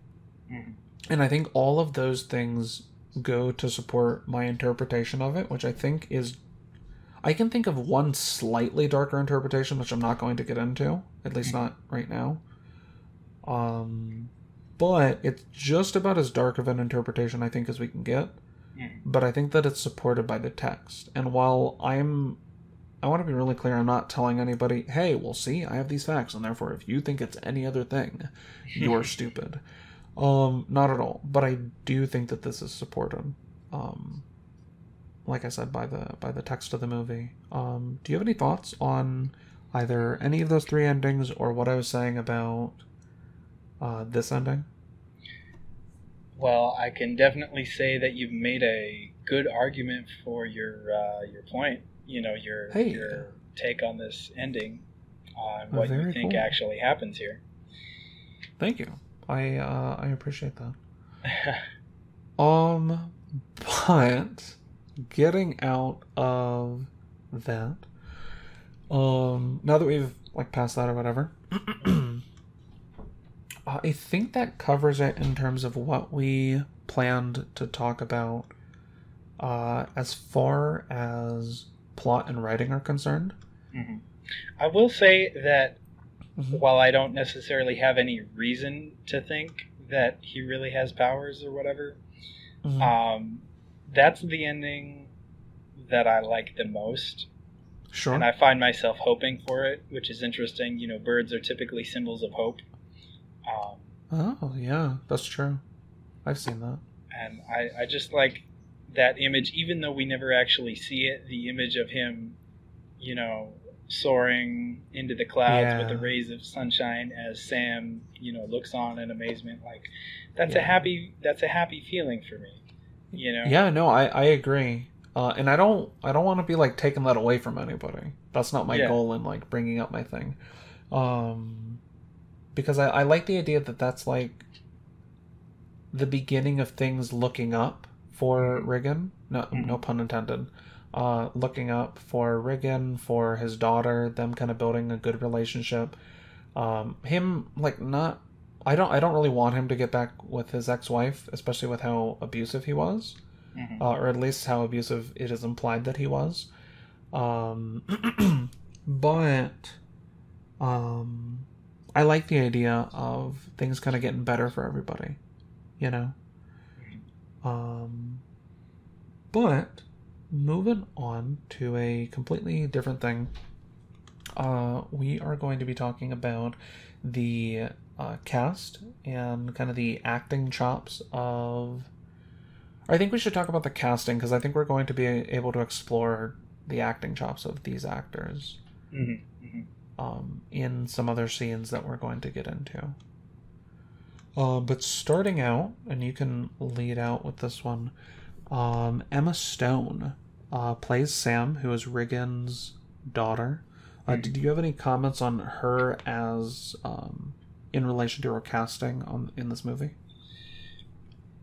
Well, I will say that, you know, again, this was the first movie where she sort of came on my radar. I had certainly heard of her before, seen her before, knew who she was, but this was the movie that made me stop and go, whoa. I want to see more things with her in it, because she really added something to this film. Yeah. And I think it's interesting how much I also like La La Land, because there are definitely things about La La Land that certainly lend themselves to not typically being something that I would enjoy necessarily.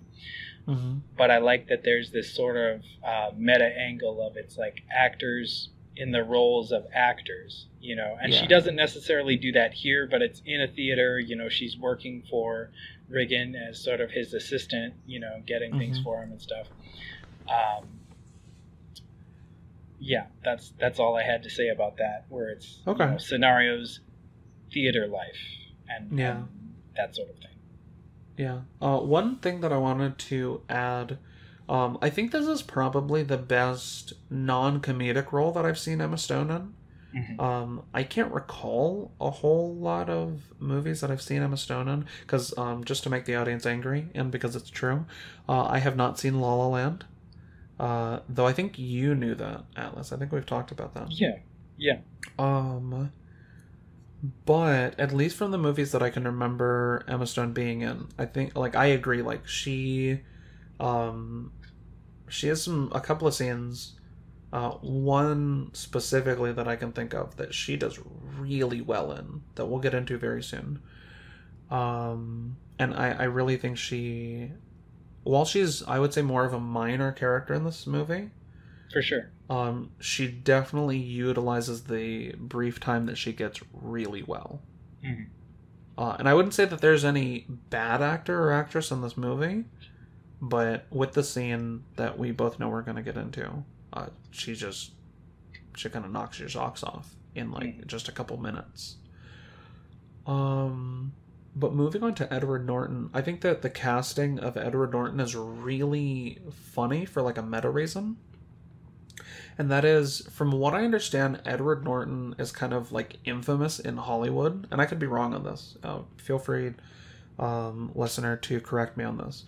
But I think Edward Norton is pretty infamous in Hollywood for being like, hey, if I'm in a film, if I'm like part of this project, then I gotta kind of tell everybody else what I want them to do. It's kind of either my way or the highway. And I actually think that's the reason that Edward Norton was replaced by Mark Ruffalo as the Incredible Hulk. Because Edward Norton's Hulk movie came out the same year, I think, that Iron Man came out. Yeah. And they're set in the same universe because we have like characters that are in the Incredible Hulk that show up later. So they definitely it actually could came have brought out later in the year, which surprised me because I thought it was, came out before, but it was actually it after. definitely feels like an older movie than Iron Man does, in my opinion. But the reason that I find it funny that he got cast for this, like in this role, and I think it was very intentional, is because his character in this movie kind of like plays with that, where, and we'll explore this a little bit, but just like in some of the scenes where he's in, he really takes over in a way that's very much my way or the highway also. This was mentioned, I think by you, Atlas, earlier on. He is like drinking real gin while they're performing, and Riggan switches it out for like water or something. And he gets really mad to the point where he like smashes a glass against one of like the set walls, and he's just like yelling at Riggan just in front of everybody. If that's not my way or the highway, then I don't really know what is. But that's also, I feel like I'm kind of blading into talking about characters, but we can kind of mix this up, I guess. Yeah. But he like gets a tanning bed because he feels like, hey, for my character I have to be a redneck. There are just all sorts of things that he does where it's like, I really feel like most actors wouldn't be doing this. Yeah, he kind of takes it to the next level of like, not necessarily method, but like I have to be in the role, Yeah. We have to make it as real as possible. Yeah. Oh, and actually that reminds me, Mike is actually the one who suggests to Riggan to switch the gun from like an obvious prop gun to, at the very least, a less obvious prop gun.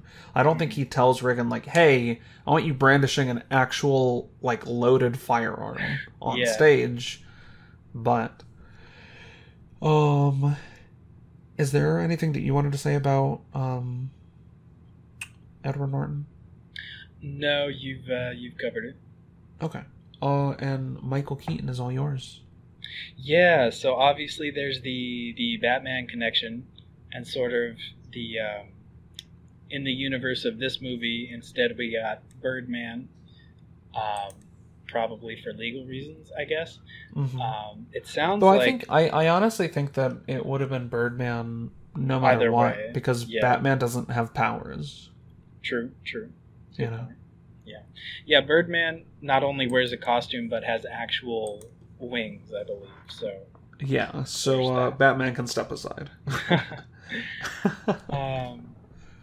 But there's, that connection of, and I believe you told me earlier, Itori, that off mic, that when Michael Keaton was originally brought on for this, he asked the director if, hey, is this supposed to be making fun of me and like my past career? Like, is that what this is? Yeah. And he's like, look, it's a little more nuanced than that, We're not... Yeah. Check out. Yeah. Let's talk about this over coffee. And I think actually, to add to that, Michael Keaton was Inarritu's first and only choice. For the role of Birdman, which I think is pretty cool. Like, if I was an actor and I was somebody's first choice, that would be such a compliment. Yeah, that would make my day. Yeah. Well, more than my day, but you know. Yeah, I was gonna say, like, I feel like it's bigger than that, but all right. Well, when you get to be my level, Torty, in the that's acting true. world. That's true. I was gonna say, like, being someone's first choice, that's like, yeah, that is just like a day's compliment. All right. I'm so glad he accepted this role, though, because not only does he do well with it, but I like that it ties in that real world element. You know, there's a definite comparison here that we can relate this to. Yeah. So talking about Riggan's character for a moment, there was a quote I think that Birdman says to Riggan that I think really is central to his character. I think this really just adds to the picture we're kind of painting with him, about him being kind of selfish and all about getting love and adoration from fans. But he really holds on to Birdman, even though for whatever reason he chooses not to. And actually, I think this was my rebuttal, because earlier you were saying, well, hey, well, he stops being Birdman so he can show that he's a good, well-rounded actor. And I actually think that whatever the reason was for him stopping doing Birdman, I don't really think was in his control, because Birdman to Riggan later says, without me, all that's left is you. And I think what that is meaning is, without Birdman as like a potential career option for you, all you are is like some middle-aged nobody.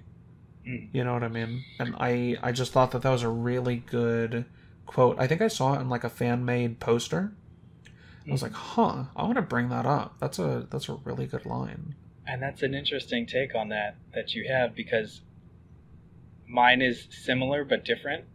Okay. I agree that, you know, without me, all that's left is you. You know, you're just, again, middle-aged nobody. Yeah. But in the sense that sort of mocks him, that haunts him, and it's because of that he wants to break out, that he wants to do more, even after all this time. He's never been able to get out of Birdman's shadow. He's never been able to be more than Birdman. Right. Yeah, I can see that. Cool. Well, it's interesting that we would focus on a line of dialogue from Birdman to Riggan, because dialogue is actually the next section we're going to jump into. And we have some scenes that we wanted to bring up that earlier we were talking about the cast and the characters, and if you felt like maybe you've seen this movie and you went, wow, they're already done with that. They spent so much time on plot, and all they had to say for like not even all of the characters was just that. Well, in these scenes of really good dialogue and just really good scenes, we're going to be exploring these characters a little bit more. So the first one here that I was really impressed by was when Mike shows up for the first time. Riggan finds out that Mike Shiner, who apparently is like this big time Broadway actor, but has never really gotten into Hollywood, but on purpose, because he sees it as like flashy and not like real. Mike shows up on the stage, and they start talking, and he's like, wow, it's really intimidating, you know? We've had, there have been some really famous and, like, cool people who have been on this stage. Starts listing off, like, really popular names, and he goes, and now, you. And that is the beginning of a scene where we get to see something that I kind of the central thing that impressed me about Mike's character, and that is that Mike says, like, hey, let's go over some lines. Like, the first preview's tomorrow. Let's not, like, beat around the bush. And Michael Keaton is like, oh, okay, like, here's the script. And he goes, no, I don't need the script. And he's like, what? He's like, no, I don't need it. Just, like, give me a line. And he's like, okay. And we get to see that Mike actually has pretty much any line, or at least the line that he needs to respond to the line that Riggan uses. Yeah, he just knows it by heart. Yeah. And then after that, he shows that not only does he know his lines, he knows Riggan's lines. And it's like, whoa, like he really knows what's going on. And we find out that the reason he knows is because he was helping Leslie, who was maybe his wife, because I think that his lover potential, at the very least. Yeah. That he's actually been helping her get off book or off script for the past few months or whatever. So that's kind of why he knows all of these lines. But the fact that, like, not only does he know his lines, but in that same scene, he goes, Riggan, the way that you've written these lines is kind of garbage. You know, you should really be reducing this. You should be saying it this way. What does this line actually mean? He's, like, really breaking it down and going from just an actor who just joined that day, almost like to taking the director position, which not only is impressive as a director, it would be potentially annoying or actually really impressive, depending on like how this person was to work with. But it also fits in with what I was saying about Edward Norton kind of taking over a project where he's saying, look, these lines. Yeah, these lines stink, dude. Come on. But and as someone with a background in theater, I can say whether or not he's being too overbearing here, he's right about that particular instance. Like, I was cringing. I had forgotten that that's actually what happens, but Riggan kept saying that line, and I was like, ooh, no, that's not right. You know, you gotta fix this. Yeah, he pretty much, just for the people, if I didn't describe it well before, the idea is he pretty much conveys the same idea 4 different times, right next to each other. And it's just completely redundant. But it's not good writing. Yeah. So that was my point. There was that, like, even I recognized that as a thing. It's like, that better be addressed, or I'm gonna have problems. Like, I won't be able to stop thinking about it, you know, because it's just so poorly done. Yeah. And then it's like, funny. Oh, they did that intentionally so that this guy could come in and fix it. Yeah, and it's actually kind of funny that because I remember when we watched it, you were like kind of not ranting and raving about it, but pretty close. And I, who consider myself like a very critical person, did not pick that up at all. That is kind of funny. Yeah, I was just like, wait, I guess like you could shave that down, but like when he was saying it, I definitely wasn't cringing. I was just like, oh, that's just kind of how it goes, you know? See, like, if he had said it that way once, I would have been fine. Because the first time, I thought he was just kind of ad-libbing to get the point across, like feeling it out, right? But when he kept saying it that exact same way each time, I was like, dude, if that's what's in the script, why haven't you changed it? Yeah. That makes sense. So, this isn't really a scene, but it's a pretty funny line. And that is, I think there's just like a tiny Easter egg. And I just realized that even the mention of an egg in a movie called Birdman. But in the scene where Riggan replaces Mike's gin with water, he goes like, man, are any of these drinks real? Like, as he's like blowing up in front of the audience, he's like, are any of these drinks even real? Like, nothing here is real. This set isn't real. These vegetables aren't real. These bananas aren't real. Nothing here is real. Oh, the only real thing here is this chicken. And then he goes, so I'm just going to eat this chicken. And he has like a chicken leg or something like that. And he starts chomping on it as like everything's kind of like, all the audience is like, they're yelling and they're leaving and booing, and Riggan starts walking off the stage because he goes, like, he's super mad. He immediately after this tells Jake, his like producer and lawyer, like, hey, get him out of here, I want somebody else. But before he's able to fully get off stage, I caught a little line that, you know, while I'm not as big in theater as Atlas is, I can keep up with the best of them, all right? Because Edward Norton then yells after Riggan as he's walking off, like, hey, that's some good bird, man.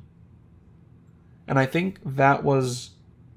I don't think that the character intentionally said that, like, to jab at him, but I think that's more like oh, that's funny that that's in the script when Birdman. He is Birdman, when the movie is called Birdman. Wow. Yeah.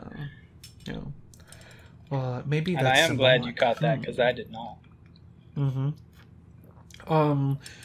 The next scene that I want to talk about, and I'll give it over to you, is actually the scene that I would confidently say really impressed the both of us in terms of... I would say it's probably Emma Stone's best scene in this entire movie. Mm-hmm. Would you say that's accurate? I would say it's definitely one of the best, if not the best. Okay. I'd have so to. you want to I'd kind have of to break check it? the others. Huh? I'd have to check the others and compare. But yeah, I'll break it down. Yeah. So basically, and this is actually towards the beginning of the movie, I think. There's a moment where Sam snaps at her father. Because I forget exactly what it is that he says, but she just snaps and she's like, look, you need to realize that people out there, the people that you were trying to impress, are going to judge you by a different metric than what you were trying to meet or than what you are planning for, right? That's what she's conveying there. And you say that you want to be a part of this world, but you're not making any effort to do so. And I'm not at all quoting here. I'm like saying like what I think the meaning of what she said was. You're not making any effort. Like, what was it she said? You're not on. Like, you hate bloggers. You don't have a Facebook. You're not on Twitter. Whatever else. Yeah. Like, you're not connected to the world that you're trying to like cause to fall in love with you. So why would they? And I think she also mentions like, hey, you're like doing this because you're trying to be relevant, but you don't realize, like, you're ignorant of the fact that like there's a whole world outside that is trying to be relevant, like do the same thing. Yeah, and you just don't care. She also like says, in comparison, guess what? You don't matter. Yeah. But like the idea being that none of us do. Like, you're not special in that you don't matter because none of us matter. But yeah. And very, the actual line, because I actually quoted it here. She says, "You're not important. Get used to it." And the reason that I wrote, actually, did you want to break down more about that line? I don't want to be taking this away from you. I wonder if that stems from some of what she learned in rehab, because she has her whole roll of toilet paper thing with the dashes on it representing 1,000 years or whatever. And it's like, okay. Like each dash represents 1,000 years. Right. And it's just covered in dashes. And she's like, so she unrolls it. This is an entirely different scene, but she explains. Yeah. The rest of this represents how long the Earth has been around. And then this little square of toilet paper represents how much time humanity has been a part of it. Yeah. Sort of to convey the idea that, hey, our existence here is very short compared to everything else. And I think that might tie into the whole, you're not important, get used to it idea. Yeah. I actually... What? No, go ahead. Oh, I was just going to say that I actually have a very different interpretation of that line. Ooh, hit me.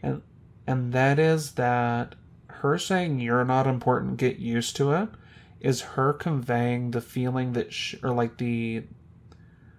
a statement that she has felt has been unsaid by her father, but still conveyed without words. To her, yeah. Okay. Because we find out from lines from Riggan's ex-wife, like, she goes like, hey, are you talking to her? Do you guys spend time together? And he goes, yeah, I'm just working really hard, And it's implied that he's kind of like a really workaholic. He's kind of, that he's really a lot more focused on, being an actor and not really having his daughter as a priority. Like, he says that he wants to refinance a house that they have in Malibu, and his ex-wife goes, hey, but that's going to be Sam's house.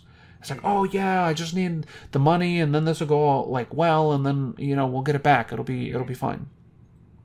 And we kind of see through that, like, he cares more about his ambitions than making sure that his daughter, has a house. And actually, the first scene that we see her in, where they're video calling, she's expressing how much she hates her job, and her job is working for him. Like, at that point, being his assistant. The reason they're still as close as they are is because they see each other every day, because she works for him. Even the part where he thinks he's like, oh, yeah, I have a connection here with her. It's really just him using her for his own purposes rather than actually caring about her. Yeah. I completely agree. So I think that this like outburst from Sam to Riggan is really just kind of the culmination of what she's felt from her father all these years, you know, which is most perfectly encapsulated with the line, "You're not important, get used to it." And I think she has kind of gotten used to not being important in her father's eyes. Yeah. So it's definitely a heavy scene, you know, no matter how you want to slice it, because I think the way that you interpreted it is also like really good. But the next scene, and I actually want you to hit this one too, because I think you're the one who added this to the list. There are a couple of scenes where Sam and Mike meet on the rooftop. Yeah, so Sam and Mike meeting on the roof is a scene that stood out to me, I think because, you know, maybe I'm just misperceiving this, but maybe it's actually there, that there's some symbolism of coming up for air, right? I like that. Yeah, because when Riggan goes outside that one time, he's on the ground level, right? At first, at least. Because he gets up on the roof before he flies. Yeah, but I meant when he's in the theater, and he comes out for like a break or whatever. Like he's not really coming up for some air, as it were. He's more like, you know, I'm gonna have a smoke break so that I can process what I just saw between Sam and Mike. Yeah. Which is interesting because, you know, I'm kind of getting sidetracked, but like, what if he processes the embarrassment of having to, you know, ditch the bathrobe and walk around to the front entrance as another problem of Mike's? Like, obviously it's not Mike's fault that happened, but what if he also blames Mike in the same way that he could blame Mike for the other two, quote, disasters, you know? Something I just thought. I don't remember if him seeing Mike and Sam together happens right before. It does. Okay. Yeah, it's as long as it does, then I could see that as a potential. Yeah, right before he asks the guy for a cigarette. Okay. I can see that. But anyway, I don't exactly know why, but I really like the scenes where Sam and Mike are on the roof. You know, they get to talking, they get to comparing some of their differences and similarities, and you know, play a little truth or dare, which is, you know, leads to her spitting on some bald dude's head. True. But I think those scenes are important because it helps to figure out where they are at, where they are coming from, and not in relation to Riggan. Yeah. And I also, if I can jump in, I think that the scenes are important. I think I mentioned this before, but I think the scenes are important because it allows us to see the progression of them not knowing each other to them potentially kind of being together. By the end of the movie, which, like I was saying before, I think informs Riggan's decisions near the end of the movie. Yeah. And also, you get to see, like, while Mike isn't the greatest guy there is, he's maybe not as bad as you might think he is at first. Like, there's more to him anyway. Yeah. You know, these scenes kind of redeem him a bit more in my eyes. Yeah. Because he doesn't, you know, while he is kind of charming her in a way, he's maybe not doing so intentionally. Like, he's choosing, being really honest with her. Right. And she finds that very attractive. Right. Maybe because that's not something she's found in her father. Whoa, daddy issues. Maybe. I wasn't going to say it. That's all I had for those, really. Okay. And the last scene that, like, there is so much of this movie that is very good. So I don't want it to seem like those are all the scenes that you're choosing. But these are all the scenes that we're choosing, so sorry. But the last scene that that we thought, whoa, we want to talk about this, is there's a scene really close to the end. I think it happens the night before, like the first night of the performance, which is also the last night of the performance because of everything that happens with the gun. Riggan buys Tabitha Dickinson, the critic that he's really afraid of, a drink. And he goes over to her, and she pretty much immediately says, "Hey, I'm going to bury your show. You are some, like, Hollywood, I'm trying to think of, like, words to describe this that aren't, like, I don't know.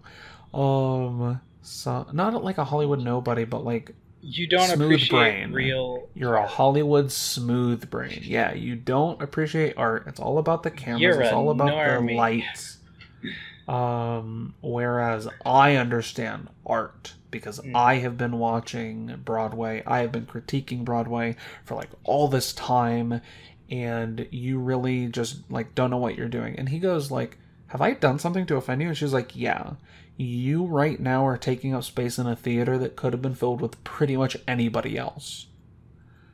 And she goes like really hard on him, but what's really cool about this scene is that he can definitely dish it out too, because he grabs her notepen and he's looking at like what she's writing, and he's like, what do you have to he doesn't say what do you have to be to become a critic, because I think that's a line that Edward Norton his character says before, but he's going like, everything you're writing here are they're just labels. You're not talking about art. You're not talking about intention. You're not talking about technique. You're not talking about any of that. You're just saying, oh, well, it's like this, it's like that, and that's garbage. Tack on some adjectives, adverbs. Yeah, and then you just get your word count, and that's it. And you're going to like take everything that I have tried to put together just into just that, and you just want to take me out just because you have some grudge against me because I used to be a Hollywood actor. And I don't think that I can even do the scene justice. I think like I would highly recommend everybody here to watch it. Even if you're not super interested in the movie yet, I think you could probably find this scene just on YouTube. And even though he does it in a what I would consider a rude and obnoxious way that doesn't make me want to listen to him, what he actually says has a lot of value and holds weight. Like, he makes convincing arguments not only about her, the way that she critiques things in her reviews, but the fact, what is it he says? This is costing you nothing, but it's costing me everything. Yeah. And I was like, agree. Whoa, he just won. Yeah. He just won. Yeah. And another point, I remember when we were watching it, I paused it and I said this, because I would consider myself a critic. I haven't come out with too much content as of yet here on YouTube, but Atlas and I have known each other for years, and I would say even like within the first year of me knowing Atlas, we were kind of having entertainment media debates on certain topics that we won't get into yet. And I go, but these are like my reasons, and this is why everything is like it's terrible. But I've been kind of championing for like people to be more critical about media for years now, and I'm only now like really trying to get things out on YouTube to potentially be entertaining and hopefully kind of get people more critical about art. Make you think. Yeah, because I think we'll save that, because we could get into why I think I don't want you to think. I harsh want you critique. To feel. Yeah, no, but that's not what I feel at all. But Jacob should probably, honestly, if we ever talk about this like on a podcast, Jacob should probably be here, because I think I don't want to say he's the opposite side where he's just like, hey man, just be dumb and like movie. I don't think that he thinks that, and I think for me to say that would be not only disrespectful but also not true. Right. But I'd be open to talking about. He does have a different perspective and viewpoint when it comes to this stuff. Yeah, especially than me. But I'm not bad-mouthing Jacob, everybody, all right? I want him to be on a lot of episodes, all right? So look. He's coming back. Yeah, but... Birdman 4? Birdman 4? No. Birdman 4. No, but as a critic, I am pretty critical of critics like Tabitha. I think there are people who... I guess for two reasons. And I think they're related. One is that when you just label stuff and you don't give reasons for why you're saying certain things, then I think that's awful. And the reason is because why should I believe you? In my Chronicle critique and in the other critique that I'm working on, that is real. It's a long video. At least for me so far, discounting these podcasts. But whenever I make a statement in one of those, and you guys can call me out if I don't do this, but whenever I make a statement about whether a movie is good or not, or if I believe something about a movie, then I try to immediately after that tell you why I think it is good, bad, or whatever it is. Because I don't think you should just trust whatever label I add to something. Mm-hmm. So that's part of the critique where it's you can't just label stuff. You have to make claims and give reasons. Otherwise, I don't really want to hear what you have to say. Yeah. The other thing is, and I understand... Wait, no. The other thing is that I think when people critique things, they don't take long enough to do so.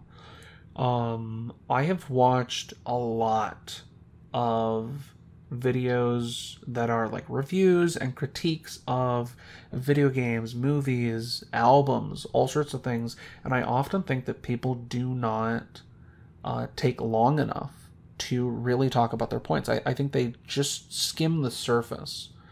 And I think there are a lot of different reasons why people may do this. I'm not going to get into what they are right now, because that's not really the focus of what we're talking about. And I realize I'm already kind of off track, but it's never stopped us before. Hey, that's true.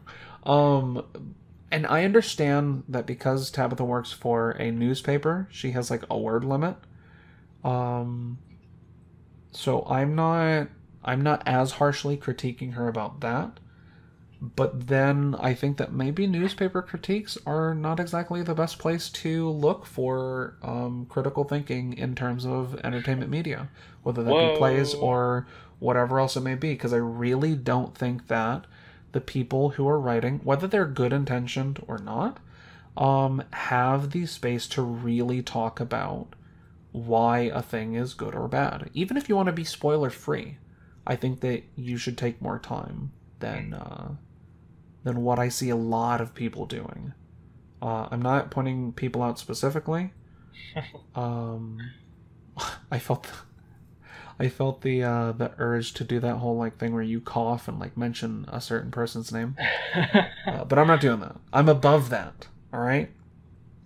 I'm not above Atlas in terms of the acting world, but yeah. But yeah, that would be my critique on Tabitha Dickinson, the critic. But yeah, although those, and I mentioned this earlier, but though those are the only scenes that we're really covering, in terms of really good dialogue, I'm sure that there are other ones that are also very good that we haven't mentioned. And if you're listening going, you guys completely skipped my favorite scene of the movie, then please let us know down in the comments. I would be totally down to kind of give some scenes a second viewing, or maybe a seventh at this point. All right, on to costumes and props. Now, the first one that I wanted to get into is one that you had said that you didn't notice. Sam, Riggan's daughter, has a tattoo on her shoulder, on her left shoulder, I believe. And it is actually, it seems to be of a feather, and then birds coming out of the feather. Though No, that's a terrible joke. It's not going to make sense, and I'm going to look bad. So forget it. All right. Ladies and gentlemen, a glimpse inside E. Torty's mind. Oh my goodness. I actually do say that, like, Atlas and I, we talk quite a bit. Be good friends, have been for years. And there are just times where either I will say the joke, and then I'll go, that wasn't funny at all. And Atlas is like, yep, that was a rough one. And sometimes I'll say jokes, and Atlas will laugh, and I'm like, Atlas, don't laugh at that. That's stupid. You're just encouraging me. That's not good. That doesn't help me become a better person. But then there are a few times where I'll like say the joke in my head for a second, and it doesn't even sound good in my head, and I'm just like, no, let's skip it, forget it. Mm-hmm. But yeah, I just thought, and this is like such a tiny thing. It could be that Emma Stone actually has this tattoo and they just left it in. Mm-hmm. Or it could be that they added it like for this, because she has, I think, at least 2 other tats, and I think Edward Norton has a tat that we get to see in what we're going to get to next, like on his back left shoulder blade. That doesn't really, like, and neither of those other 3 tattoos really have anything to do with birds, nor do I really understand how they have to do with anything in the movie. So like I said, it could be a convenient thing, but I just thought it was kind of cool that there's like a bird-like tattoo on the daughter of the Birdman. Sort of motif, Yeah, it's kind of cool. But I'm going to give the next scene to you, where we get to what's going on here. Oh, for costumes, or the lack of. Distinctly the lack of. Yeah. So when Mike was naked in the dressing room. All right. Or should I say... Way to set that up really well. Look, after the scene where Mike impresses Riggan, where he's like, and the one that we covered earlier, where it's like, whoa, you know all the lines, and like, this is really good and whatever. They have some good Sam chemistry. walks up. Yeah, Sam walks up, and Riggan is like, hey, what did you think? And she's like, I think that he needs to get his costume. So then she brings Mike down to where the costume designer is.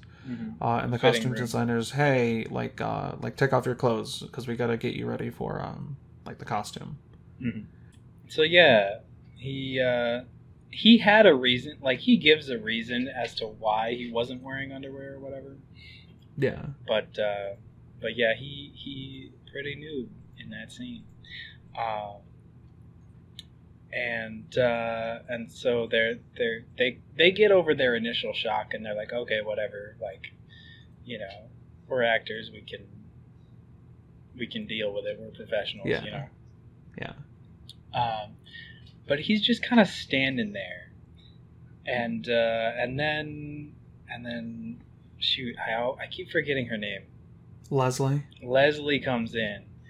Yeah. And she doesn't realize that Sam is there, like, behind a rack of costumes or something, and starts kind of bad-mouthing Sam.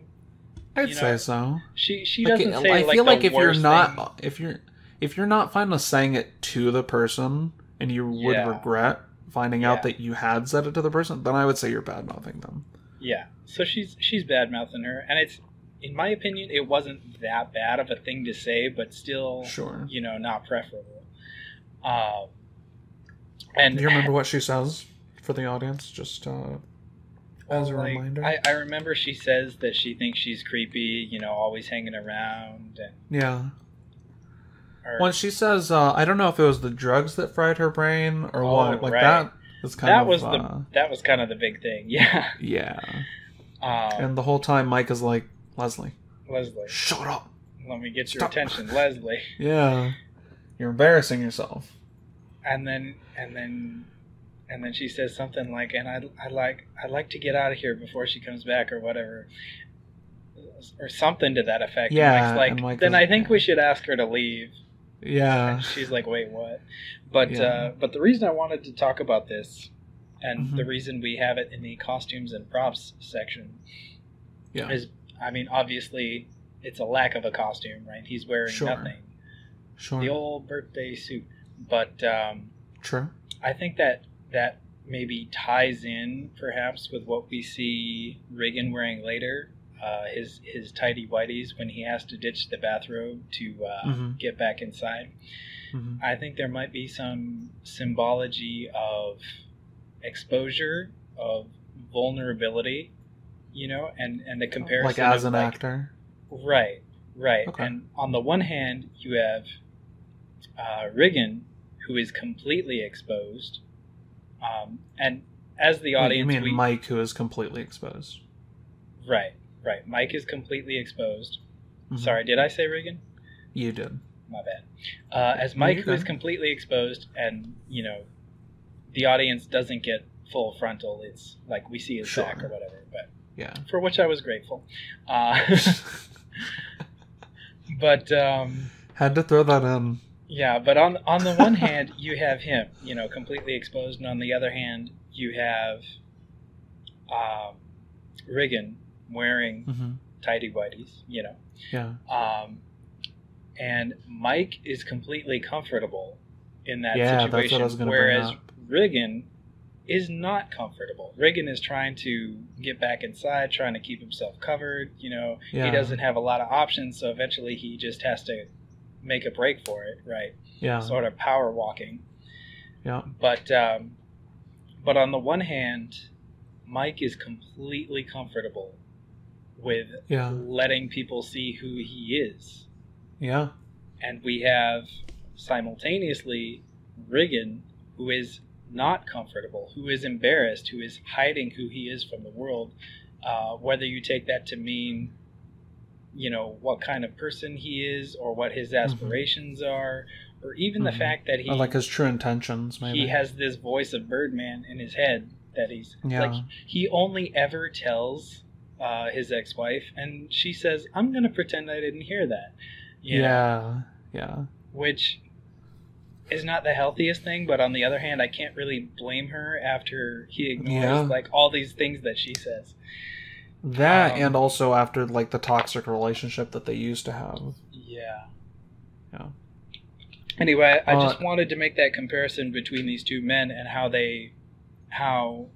there are slight variations of this costume, the difference of a single article, and also what that means for them and how they act while they wear those costumes. Yeah. Now, I think that interpretation is really cool. And I would say that I agree with you on it. I do, however, want to mention that Riggan is, like, a lot more exposed in terms of having a lot of people see him. True.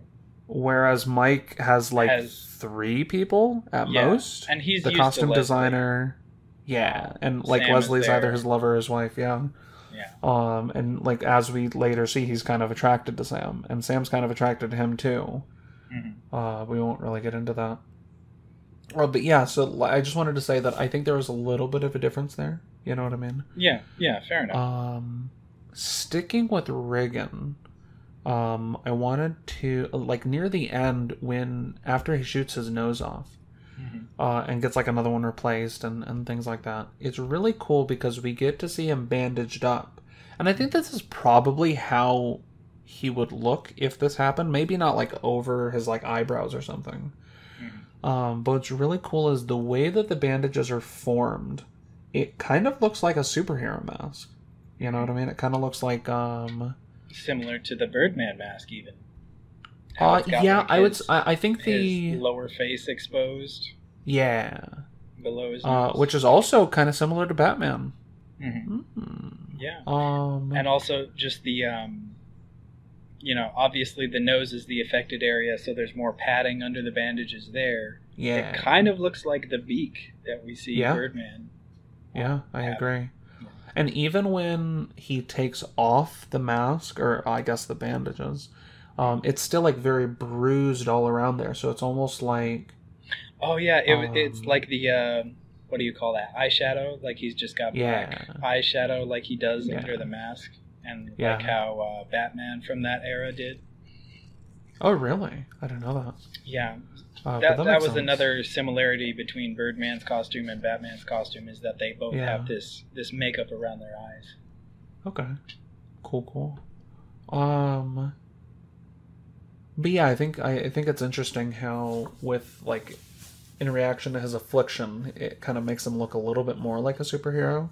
And that's another like tiny thing, but we wanted to save the best for last. Oh, I was going to add to that. Okay. Another thing I just realized that might be intentional is that right before he goes out the window, we have the scene of him taking off the mask, which maybe is part of Birdman's frustration. You know, when he says goodbye, it's like, this is me divorcing myself from you. This is me taking off the mask, you know, taking off the identity of Birdman. Yeah. I'm just going to be my own person now, whatever that means for me. Yeah. Yeah, definitely. Interpret that as you will. Yeah, because we're not going back to what we were talking about. But saving the best for last, we wanted to talk about Birdman's costume. That we only get to see like very briefly. But it's a really cool costume. I actually have it pulled up here. And I don't know if you want to like look something up like on like Google Images or something. One of the things that I wanted to say is we can kind of take turns commenting on different things. But one of the coolest things I think about this costume, his wings look so real. Yeah, these look like they're made of feathers, and I think that that's really cool. It's kind of like the classic like angel wing shape and whatever. I think in the fictional Birdman movies, he was actually supposed to have real wings, like the character was, you know? Yeah. Because this does not look like it's meant to be a cosplay type thing. I mean, as we see Birdman, the wings are very clearly animated, you know, moved around and stuff. Yeah. No, I just wanted to say that, like, I think those look super cool. Is there anything that you wanted to comment on with those? Some of the feathery pattern on, like, the chest piece and stuff kind of reminds me of the effect that we see with Mystique's scales in, like, the X-Men movies. Yeah. Yeah, that's pretty cool. I also see some like in his gauntlets. There's some design that reminds me of I want to say Judge Dredd. Actually, I could see that. Yeah, you know, he's got gold gauntlets. He's got this golden cowl. And some of the like triangular shapes on the gauntlet or whatever, and the eagle wings. Yeah. Also, the use of the red belt. The red definitely factors in there. Yeah. And I was actually going to bring up that his gauntlets, and maybe if I pulled this up, it wouldn't look anything like it, but they kind of remind me of Captain Falcon. You know what I mean? Yeah. But yeah, just overall, like a really cool looking costume. And I think something that makes it look even cooler is that besides this, and besides like the scene that comes right after this, I'm going to see if I can like scroll to it a little bit. But besides those two things, everything else is very real. So the fact that we're seeing something really fantastical in an otherwise very real world causes this costume to like really pop in my eyes, you know? Went too far. Another thing is I noticed that thing you were saying earlier about how they're walking in step, like their movements are exactly the same. Yeah. Let's see if I can get to where like everything's going crazy. Like this stuff. Oh, this is another good picture. I wonder if Michael Keaton was like got in the Birdman costume. You know, like if that's him. Well, that him? Well, I would assume, but like I guess because it's not very clearly him, then I could see it not being. But I think like the lower half of his face, you can tell that this is kind of an older man. Yeah. You know what I mean? Like especially around like the chin and whatever. Or, like, so I could definitely see this. He's shaved here. That's the difference. Yeah. Yeah. No, but I could definitely see it being him. Oh, but see, I lost it. But I think you saw what I was talking about the laser eyes, right? Yeah. Just for a second, yeah. But enough of that. Overall, very cool costume. I would love to watch the Birdman movies if they existed. If only they were real. Yup. So that's it for costumes and props. I would say that, like, this movie doesn't do a whole lot with costumes and props. Outside it's of not worse just off. mundane stuff. Yeah. Yeah. Like, there are costumes and there are props. Pretty much everything that anyone wears is technically a costume, but they don't do a whole lot that is super noticeable. And that's not necessarily bad. It's just kind of not there. But going on to sets, I know that, like, for probably each of these categories, there's been, like, a little something that really doesn't matter a whole lot, but just that kind of sticks out to me. And one of the things that did, returning to, like, the fake gin scene that we talked about a couple of times, the part where Edward Norton's character, Mike, I couldn't remember his name for a second, where Mike, like, slams the freezer door closed when he finds, like, the chicken or whatever in there. It might have been the fridge instead, but or something, whatever it was. Yeah, when he closes it, the cabinet right next to it then, like, falls, and, like, everything in it just bursts out. Yeah, and it just, like, spills all over the floor, and it's just, like, mounting onto all the other things that are causing this once great preview to become just absolutely awful. But what if your immersion wasn't broken before, it definitely is now. Like, set pieces falling apart. But what I think is really cool is, and something that I think is very overlooked, is because this is a movie where we then get to see a play, but we also get to see behind the scenes of a play. I think that causes us to not think about this, but that was rigged. And it's so interesting to think about that. Like, things are either timed or whatever. Or maybe it's as simple as someone's behind it pulling a pin out, to let it. Yeah. No, and that's what I mean. Like, no matter what the cause of this thing falling, like, that was planned, even though in the movie, in the story, it's accidental, and it feels very natural. Like, wow, that could have been something that everyone just, like if I watched an interview and they said, yeah, that cabinet wasn't supposed to fall, we just went with it, that's how natural it was, and yet it was probably rigged. And I just think that that's, like, a little cool thing in there. You know what I mean? Yeah. But moving instead of from set pieces to actual sets, there are two main locations in this movie. The first being a bar that is frequented by Riggan and Mike, and also the critic Tabitha Dickinson. But there are a couple of things there, and I wanted to... You're the one who added this to what we were going to talk about. So what did you want to say about this bar? Well, I just wanted to include it when we talked about set locations, even though, the vast majority of everything happens in the theater or, like, immediately around it, on those streets. Yeah. We do get some recurring scenes in this bar, and I think that's fascinating. I think that was done intentionally, maybe not for any symbolism, but sort of to drive home the idea, like, hey, maybe alcohol is kind of a problem for these guys. Potentially. I think what presses more that alcohol is a problem for him is when he's, like, clearly drunk and then going and buying another bottle and, like, drinking to the point where he passes out on the street. That too. But I think but I think he's at the bar first, and that kind of gets him started. Him being Riggan, by the way. I don't know if we mentioned that. Right. The characters that we see in the bar are Riggan, Mike, and Tabitha Dickinson, right? Yep. And I think there's a definite comparison being made between the three of these characters. That none of them are necessarily satisfied with what they have going on, and that they're drinking to escape that. I mean... Oh, yeah, could be. If Tabitha enjoyed writing these things that she's writing, would she be at the bar sipping whatever it is? I forget what the drink is, but, like... I don't think they ever say it. Yeah, would you be getting drunk to put yourself through that?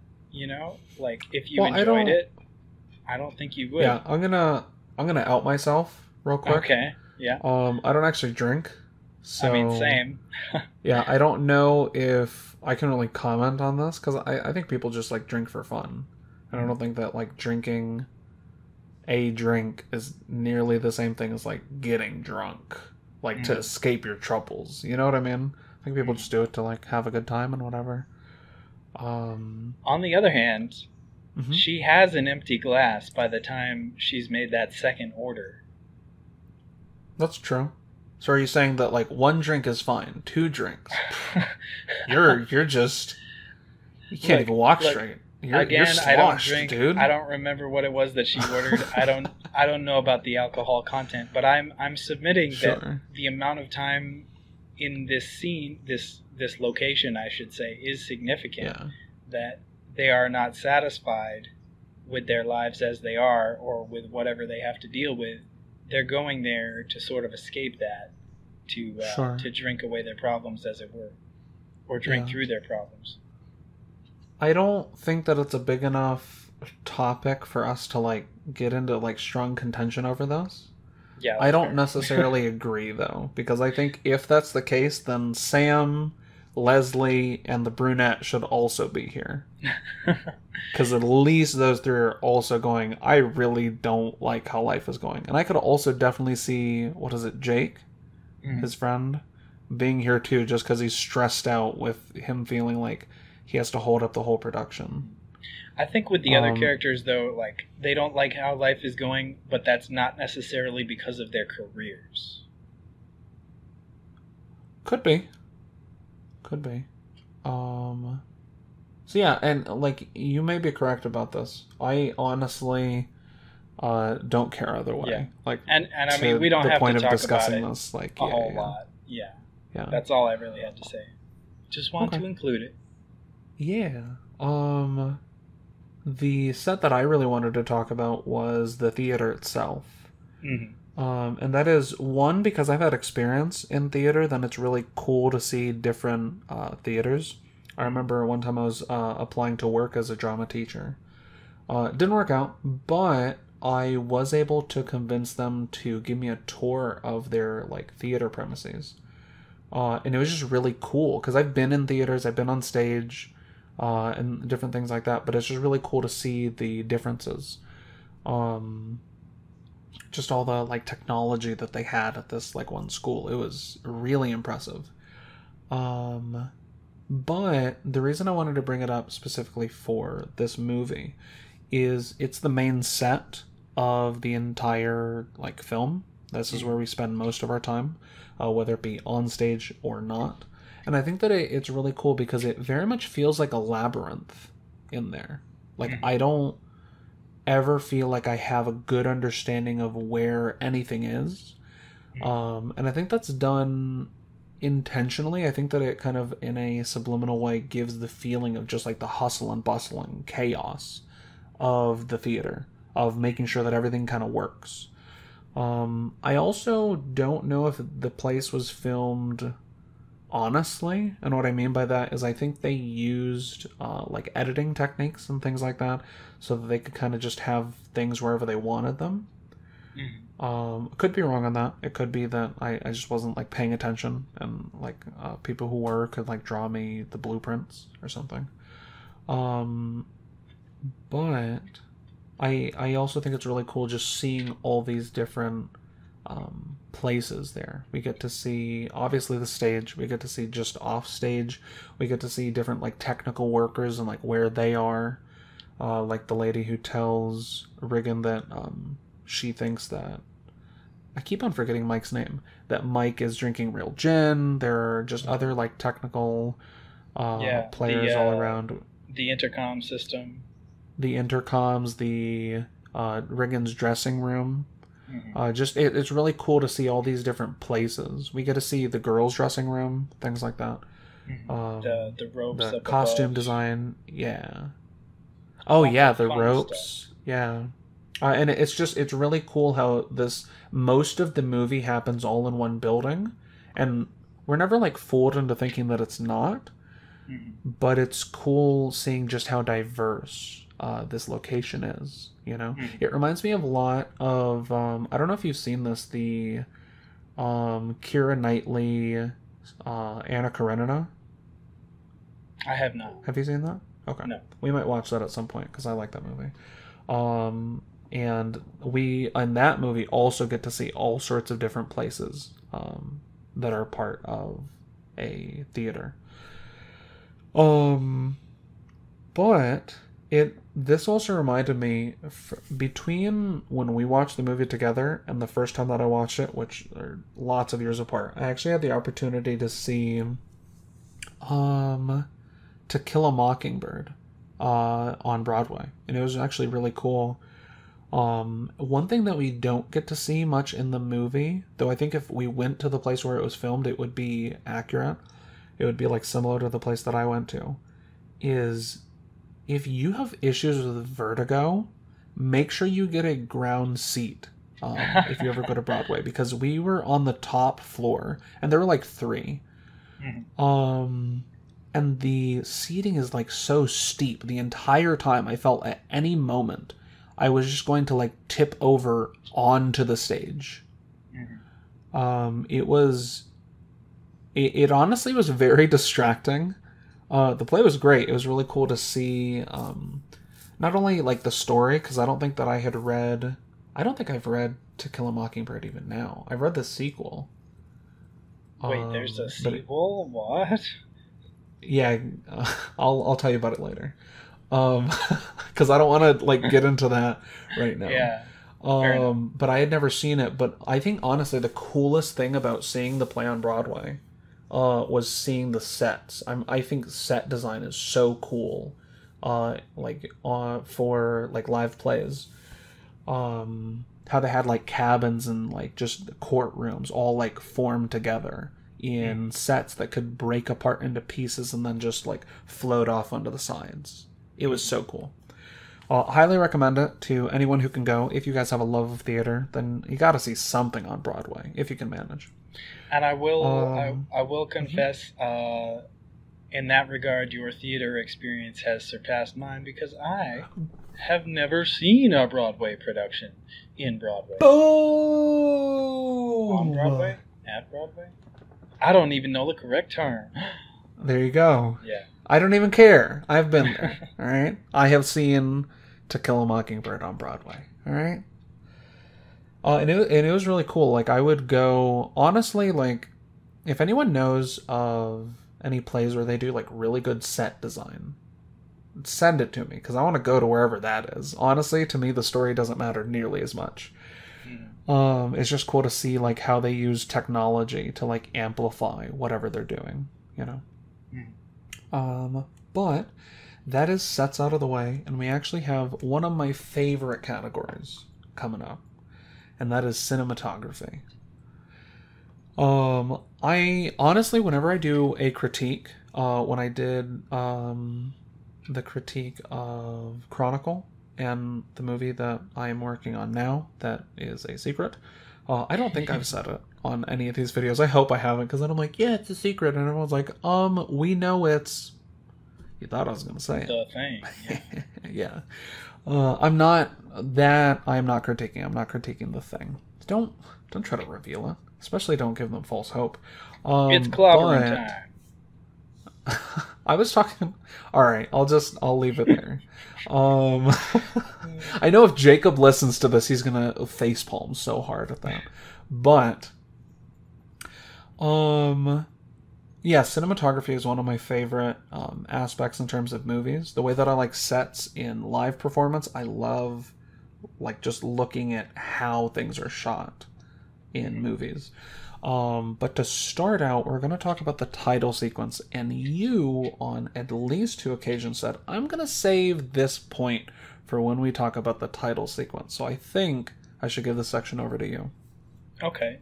So yeah, coming back to this card that we see on the screen at the beginning, you know, the quote of, did you get what you wanted from this life? Even so, you know, what did you want? To call myself beloved, to feel myself beloved on the earth. as the letters of that fade away, you pointed out, as we were watching this together, that some of the letters that remained spelled amor, right? Again, this theme of love. Yeah. I'm not sure if that was done intentionally or not, but... It definitely was. Okay, I'll take your It definitely was. No, and I'll tell you why in just a second, but before I do that, it sounded like I was just about to do like a plug for a product. Before we get into that, I want to tell you about... a drink. A drink. People aren't gonna get that. But what's really cool about this is there's like some music playing in the background, which we'll get into after cinematography, because that is definitely a point I want to get into. But as there's some music playing in the background, we actually get to see letters of this quote pop up in alphabetical order with each beat of the music. Mm-hmm. And it's kind of like the most ADHD typewriter you've ever seen is the best way that I can describe it. But like ADHD, but also organized. So I don't know how to even describe that because, like I said, it's an alphabetical order. I think we call that OCD. Yes. There you go. So the most OCD typewriter you've ever seen. Hyper OCD? I don't know. I'm gonna drop that because I know I could come up with more. But when the letters fade out, like Atlas mentioned, 4 letters remain, and they are AMOR, and that spells amor, which is love in Spanish, or so I'm told. And I say that is like definitely intentional, because I think pretty much everything that happens, or almost everything that happens in a movie or play or whatever, or I guess I would probably say movie more than play. Everything that happens in a movie is intentional. Same with like books, because you're not gonna like ad lib, huh? Good rule of thumb. It's all intentional. Yeah. So if you think you see like a little like Easter egg or whatever, that was placed there. You know what I mean? That's word is misspelled on purpose. Exactly. But the other reason that I think that that's intentional is because the director of this movie is Hispanic, and so are a lot of notable people in the creation of this movie. I think all 4 members of the writing team for this movie, including the director, are Hispanic. So the idea that a Spanish word would remain, especially when it's love, and the last line was to call myself beloved, to feel myself beloved on the earth, there's no way that wasn't intentional. I was just going the Latin route, like, it's Latin, right? Because it's the same in French, it's the same in Romanian, probably, you know. Oh, probably. But maybe it's specifically Spanish. Who am I to say that it's not? I think it is. Right? More ambiguity. Let's go. Hey. More ambiguity that is not. But after that, and we get to see that for pretty much the entire title sequence, that it's all kind of going with the music. And I think we get to see that with the beginning of the end credits sequence also. So that's kind of cool to like wrap it up. But go back to the notes. I was not done, by the way. Oh, with the look title at me. Sequence. Continue. Yeah, continue. That's okay. I didn't even get to the big thing. I was just about to go on to the next thing. What's up? Yeah, so not only do we see amor, we also see, beloved or beloved, however you want to say it, right? Which is effectively what Riggan Thomson is seeking throughout this film. Although, as was it Sam points out, he's confusing love for admiration or something. Oh, that was his ex-wife. His ex-wife. Okay, I'll see if I can find her name while you continue to talk. Yeah, so that you're confusing one thing for love or love for another thing, right? And we also have love popping up in the title of what we talk about when we talk about love, right? The idea that he doesn't really understand love, or like what he is seeking is not love. What he actually wants is respect. Okay. Right? And that the idea that love does not equal respect, because if you look throughout this film, as you were saying before, he's kind of a selfish dude. He wants people to respect him, not only like audience, but I think his family as well. But he does nothing to earn their respect. He does not give them any respect from himself. Why then does he expect respect from them? Right? Like, he doesn't listen to what they have to say. He doesn't... Like me now? Yeah. No, I am looking for this information, but he doesn't... he doesn't take the time to figure out what they really need. He just assumes, whatever works for me is what they need, and he's not. I don't even think it's that. I mean, honestly, go ahead. I don't think he thinks about the cares of his wife or daughter like at all. Right.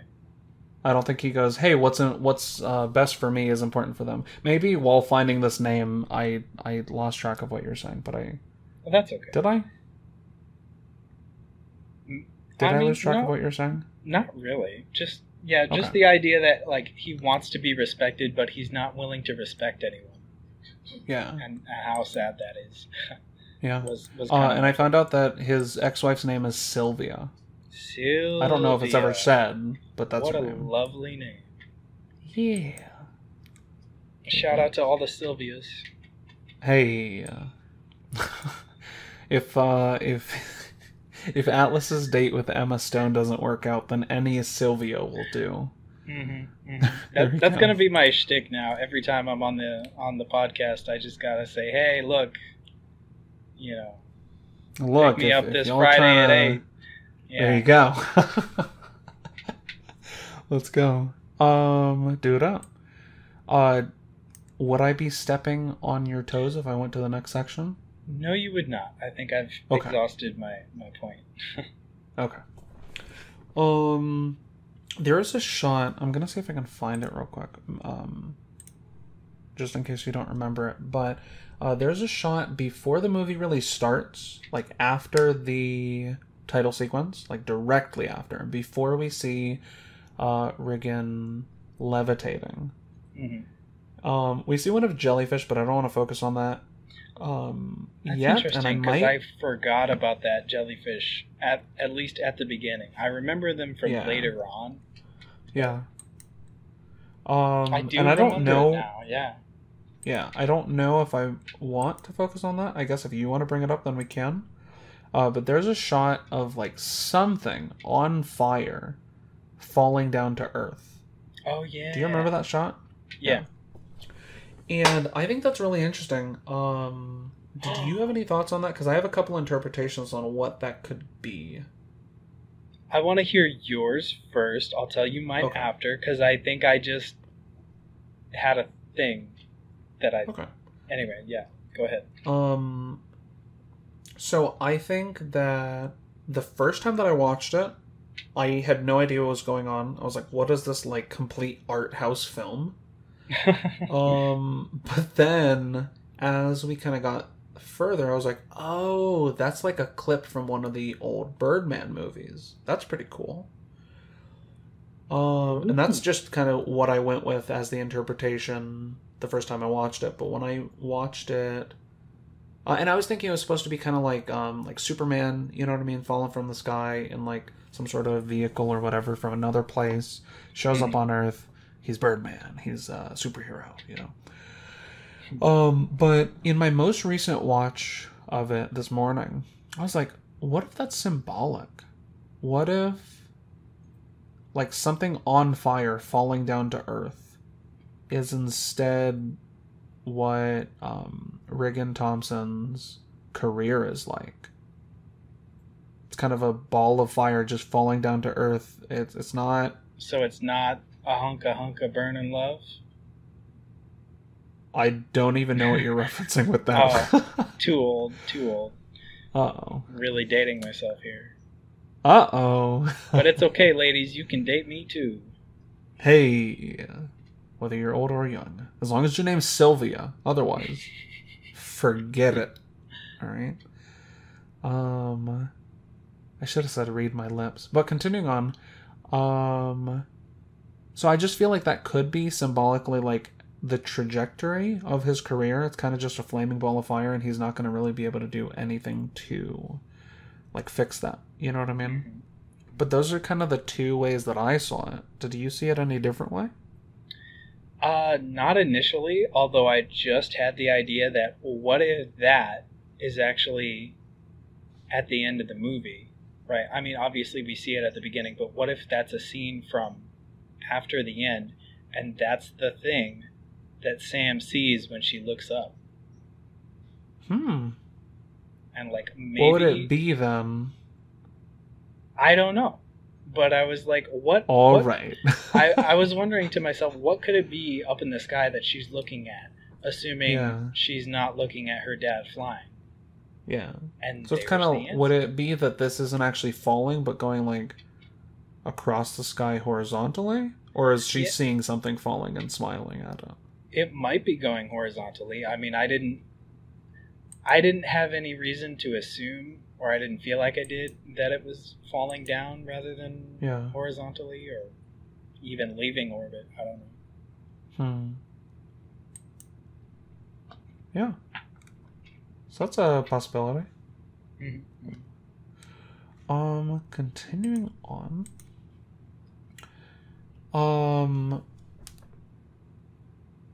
Moving forward, and then we're going to jump back for a second, is...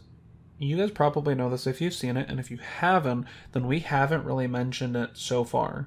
But something that really causes this movie to stand out is the fact that almost all of it, like over an hour and 45 minutes of this movie, is all one take. Or, at the very least, it's meant to look like it's all one take. Mm-hmm. Because there is like the scene where like night becomes day or whatever. That's obviously... Well, that could still be... Like, technically, that could be one take. It would just be a lot of... I suppose it could. I don't know why. Like, I don't think it would be cost-effective to do it that way, but sure. No, I completely agree. That's just so they can pass time. But, like, none of this is actually one take. They have pretty long takes, but right. Not that. But a lot of it fits together as though it's all one take. Like, it looks pretty seamless. Really cool. Yeah. But before we get into more details on that, I had to highlight that. So when I talk about... I just realized I didn't, because I just like reread this section before it. But something in the cinematography, or in the cinematographic style of this, is whoever's operating the camera really likes to be right up people's noses. All right? Like, we get a lot of close-ups, but it's actually a really good thing, I would say, because they're, like, for example, when we have the scene with, what's Riggan's daughter's name? Sam. I don't know why I'm doing so badly with names that aren't Riggan, but, Sam, when she's giving her, like, rant to her dad, we get pretty close to her face, and that is not at all out of the norm. In fact, it is the norm. For when people have like some pretty strong and good lines, they fill up, like their head fills up almost all of the screen.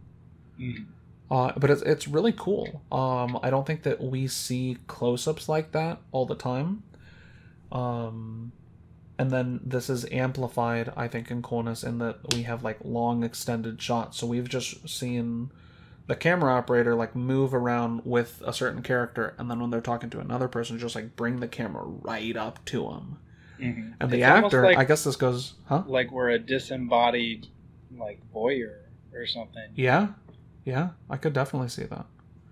But though, if we were, I think we'd be the worst voyeur there was. Like, everyone would know. Like, can you get out of my face, dude?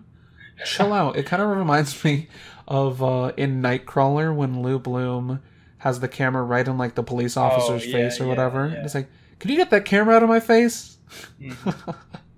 But this kind of jumps back to acting and like the acting chops of like all the people, in terms of they not only have to do their acting, which I think everyone does to a really good degree, like does really well rather. But they do it with a camera straight up in their face. Yeah. Like, even if you zoom it, you know, you got to get fairly close to get those Yeah, shots. because they're very clear shots. Like, these are really nice cameras. Oh, we're seeing like all the wrinkles and stuff like that. Like, they're right there. I can't imagine. I wish I would have seen this in the theater. That would be an experience, dude. Mm-hmm. But going back to the point that I thought I had to introduce. Yeah. I want to... Now I'm thinking of watching Birdman in a Broadway theater, but it's on a screen, and I can't even see it because I'm on the 3rd floor.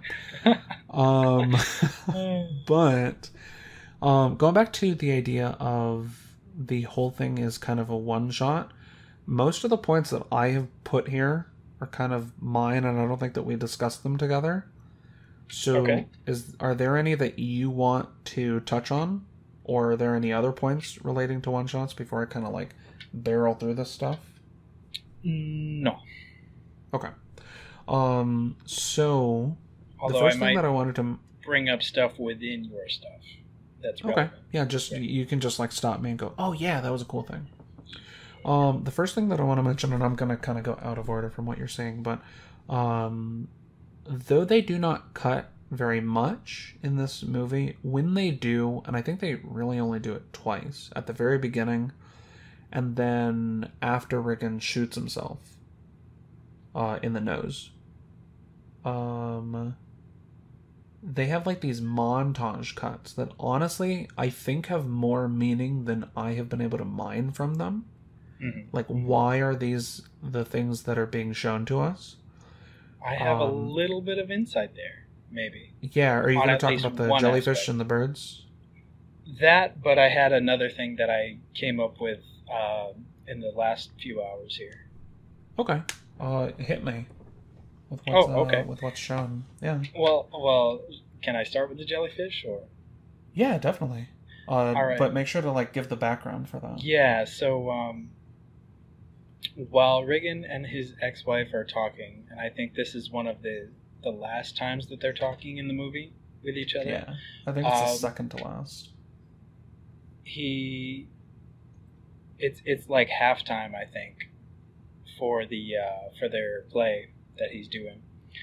Mm-hmm. And she's like, "Wow, they're loving you," trying to like be happy for him and convey that like, "Hey, you're succeeding. You're doing getting well. What you wanted." Yeah.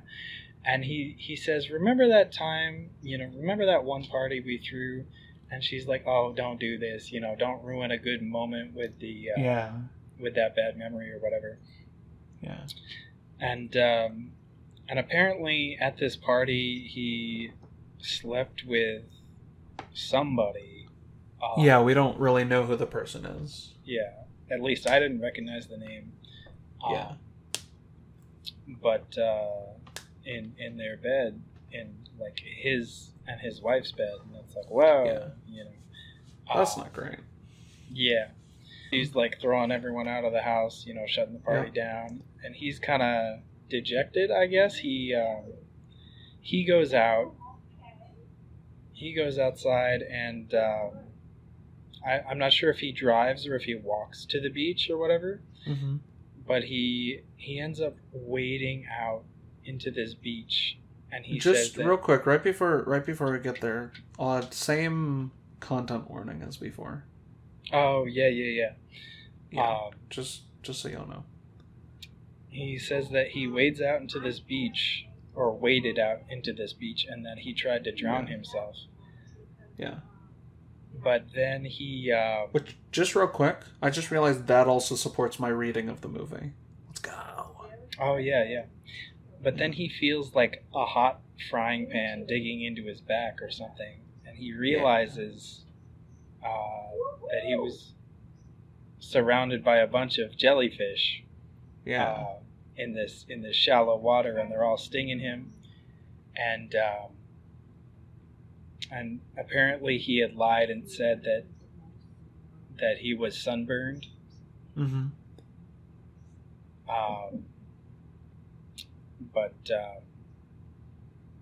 So later on in this montage sequence, sorry, I'm distracted here. But later on in this montage sequence, we see dead jellyfish or dying jellyfish washed up on the beach. Like beached jellyfish, yeah. And then there are these seagulls descending and landing next to them. I assumed to like feast on them. Mm-hmm. Because why else are you going to land on a jellyfish? But yeah, it's a spicy snack. And I thought, hey, maybe there's some symbolism of, again, a bird, or in this case, Birdman, overtaking that part of his life. Could be. Mm-hmm. Yeah. I'd be open, like, next time that I watch it, to be looking at that and going, what does this mean symbolically? And how does this, like, connect to real life? That'd be pretty cool. Mm-hmm. And if anyone else goes, like, whoa, Atlas is on the money. I noticed that. That's actually super cool. Then again, let us know in the comments. Mm-hmm. And whether it was Birdman, like, taking away that moment of pain in his life, right? Or whether it was, like, whether the jellyfish represent his ex-wife and, like, his relationship with her. And it's like, right now this feels like it's a hot frying pan in my back.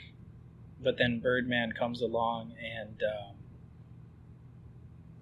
so kind of severs that tie that I have so that I don't have to worry about it anymore. Yeah. I could also see it being that is representative of how it happened before. Where that's how he dealt with his guilt, where he dove into, hey, I'm Birdman. And that's why the Birdman identity is such an issue for him later on. Yeah, well, it's like so like deeply embedded into him, because he goes, this is kind of how I dealt with the guilt I had before. Mm-hmm. But I don't know. Like I said, I think it's interesting. I think that is like some fertile ground for like some really interesting ideas to pop up. But I would say that I probably have to watch it again to really see those, Another thing we see in this montage sequence, I think, is the Transformer Bumblebee duking it out with Iron Man. Yeah. And I don't know if you remember, but Iron Man was previously mentioned in this film, talking about Robert Downey Jr. and the comparison of like, oh, this guy's doing superhero movies. Remember, that used to be you, Riggan, remember when you were Birdman? Yeah. And at first I was like, that's weird. Iron Man's in this scene. That's kind of random. But then I was like, wait, no. Iron Man represents something that he hates, something that like frustrates him, because that's something he used to have. He used to have that glory, that position, so to speak. Yeah. And it's like, that's why that's here in this dream sequence. I think it's also the idea that he's dreaming just about like pop culture, and how Hollywood is very much a part of that, and how he is very much not a part of it. Mm-hmm. You know what I mean? I also think it's kind of funny. Sorry, go ahead. I was just going to say, like, because I could see that what he's seeing in this montage are things that he, like, dreams about, maybe while he was getting, like, nose surgery or something. Mm-hmm. These aren't just random shots. I also think it's funny how there's kind of this meta commentary. Like, there's a dream sequence in the play that he's putting on, and how the actors kind of refer to that, and they're like, oh yeah, I never thought that, like, this would be my Broadway moment. I didn't imagine myself in this role or whatever in this weird dream sequence. And it's like, whoa, this movie has one of those too, Yeah. No, I think there are a lot of layers to this movie. It feels like a very big movie. Not a long one, but yeah. Like I feel like we're not even going to get to everything that could be talked about, even with as long as we've been going. But a tiny little, like, Easter egg, I guess, for the future that was not intended probably at all, is along with Iron Man and Bumblebee, we actually get to see Spider-Man first. Oh, yeah. And it's really funny that would happen, and that Michael Keaton played Birdman. Because then we get to later see him in, I think it's Homecoming. Spider-Man Homecoming. I forgot. I was going to bring that up. He plays the Vulture, which, like, Birdman, Oh my gosh. Yeah. So it's really funny how this not only connects to the past, but probably without meaning to, it also connected to the future. So. One of those really cool moments. Yeah. But, I want to make a reference back to my Chronicle video, and that is that in that movie, it is all like a found footage movie. If you haven't seen it, or if you have seen this, then you're going to remember me talking about this. But it's a found footage film, and one of the really cool things that they do, instead of cutting between shots, which they can't do a whole lot, because it's found footage. And if you guys want to know what found footage is, you can. I don't want to.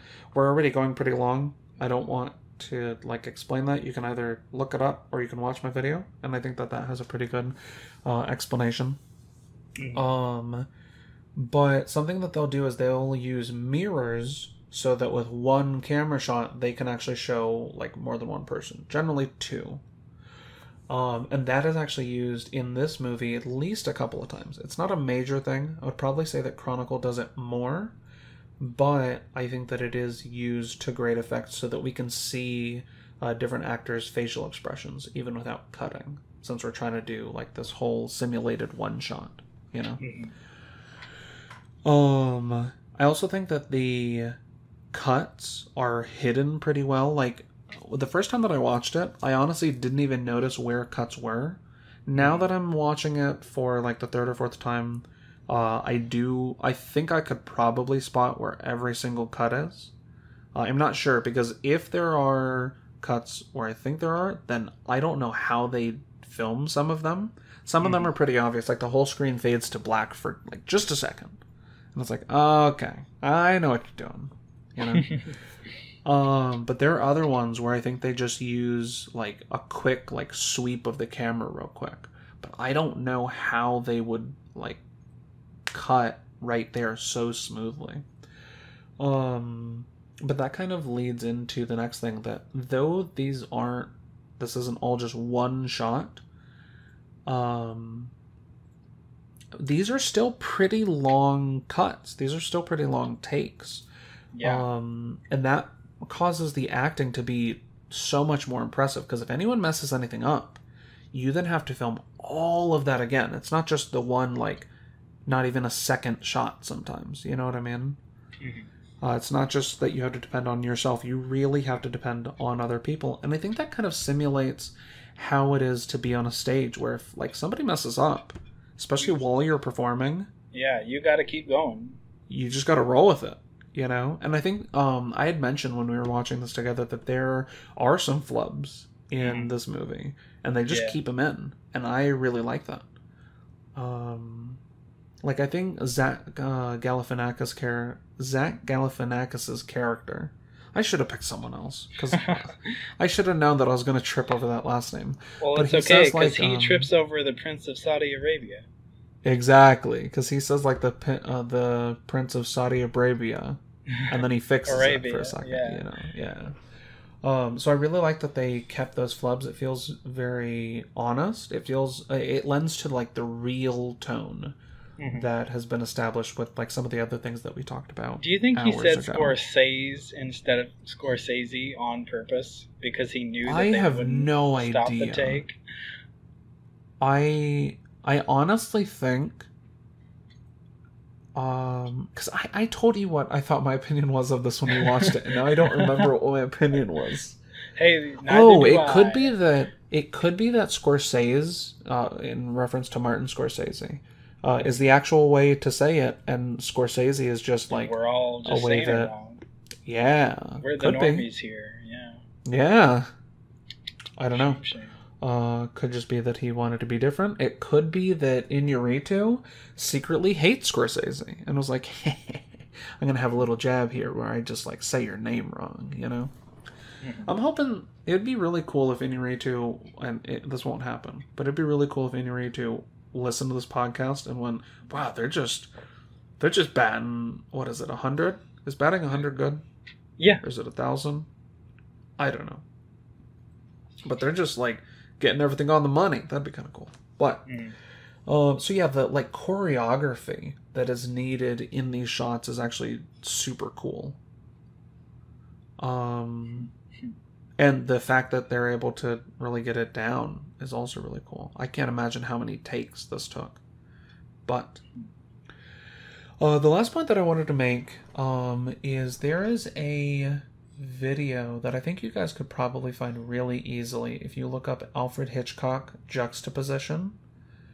While although Alfred Hitchcock used one shots, or like long shots, pretty famously, I don't think he was a fan of them like too much, because I remember he talked about cuts in film and how cuts can really tell us a lot about a character. And I think the example he gave is, let's imagine there are 3 shots.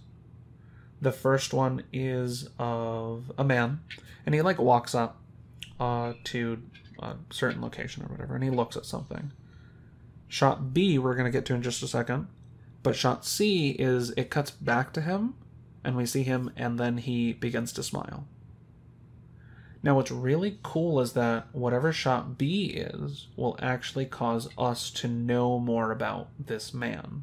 For example, if we see in shot B that there's like a baby playing with some toys, then we might go, oh, that baby is this guy's kid, and he's like, hey, that's my kid. That's really cool. I really love my children. And we could then probably surmise that he's a family man. Or maybe that he just thinks like the kid is like doing something cute, and he's probably like a good and nice person, hopefully.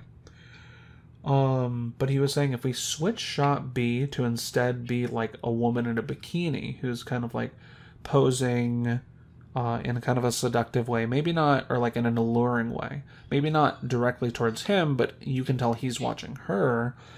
Then when we cut back to him smiling, we go, oh, he's like a pervert. You know what I mean? Or he's like objectifying her, or whatever it may be.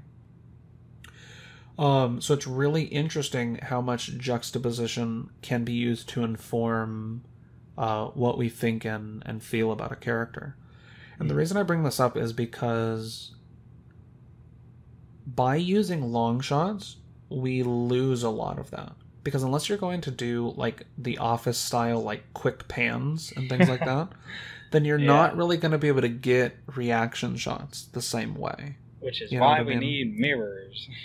Yeah, and actually, and mirrors are one of the ways that is kind of circumvented. But I also think that in terms of the script and also the acting, that has to be, and also just camera placement, where we get to see like both characters in a shot instead of focusing on one and then the other and then back again, things like that. I think that I can't tell where things needed to be. I'm trying to figure out how to word this. I'm really at a loss for words. I don't know the things that they had to do to make up for the fact that they were doing long shots, but whatever it was that they had to do, I think they did it really well. Because I didn't notice like shots where I was like, man, it really stinks that they're using this cinematographic style, because they're like losing this. They're really trying to be artsy fartsy, and they're just not even getting the basics down. I didn't notice a single instance of that. And I think that's really cool that they were able to go, and this is like with Chronicle, that they're able to use a very non-conventional way of filming and do it really well without really losing anything, at least that I can see, you know? Agreed, yeah. So I just think like it's super impressive. But now that we have covered cinematography, we are at our second to last section of the video. This has been a marathon so far, at least like for me. I don't know if in your extensive theater experience, if this is just nothing, but compared to the slings and arrows you've had to endure. But onto, like I said, the second to last section, which is the music. Now, do you want to hit the first section? Because I was talking for a bit. I'm gonna get a little. So obviously, drums are a thing. And especially with our sort of phantom drummer, I guess, that often accompanies Riggan as he makes his way about the various scenes of the movie, we have sort of this freeform jazz drum beat going on. Yeah. Kind of thing you would expect from a street drummer, maybe. Yeah, and just to interject, this guy's name is Antonio Sanchez. I found that out. I just wanted to throw that in because the drumming in this movie is amazing. And Atlas will probably cover some stuff, but if he doesn't cover certain aspects, then I will make sure to cover what I realize that he's... I really could have worded that better. It's okay, because continue. That's all I had to talk about the drums, really. Oh, well then it's over to me. It's hard to encapsulate just how much the drums do in this movie. But I think there's actually a really good video that's online that you've maybe seen. That is... Or there are a couple. But you know the Ants in My Eyes Johnson drum cover video? Yes. And you know the... What is it? What's his name? Something Sylvia? Oh, from It's Always Sunny. There are drum covers for both of those, like, really famous kind of like meme videos or whatever. I have the hiccups. This is the worst time. But the drummers in those videos, and maybe I'll like have links to those videos in the description because you guys should watch those if you haven't. The drummer is somehow able to move along with just how the conversation is going, with like the cadence that is constantly changing in the speech of the people in these videos. And not in the exact same way, but in a very similar way, Antonio Sanchez is able to kind of go, not with the cadence of how people are talking necessarily, but with kind of the cadence of the scene. Mm-hmm. And it's super impressive because you just have tempo and rhythm and all these different things changing constantly. And even though I've been playing drums for years, it's just like on a complete other level, I would say, than even a lot of the things that I've listened to that are not me. It really complements the entire movie. And it also makes it so that when we get music that is not drums or like instruments that accompany the drums, they are really brought to the forefront in terms of we're not just listening to music the entire movie to the point where it gets passive, where we kind of, that's in the background.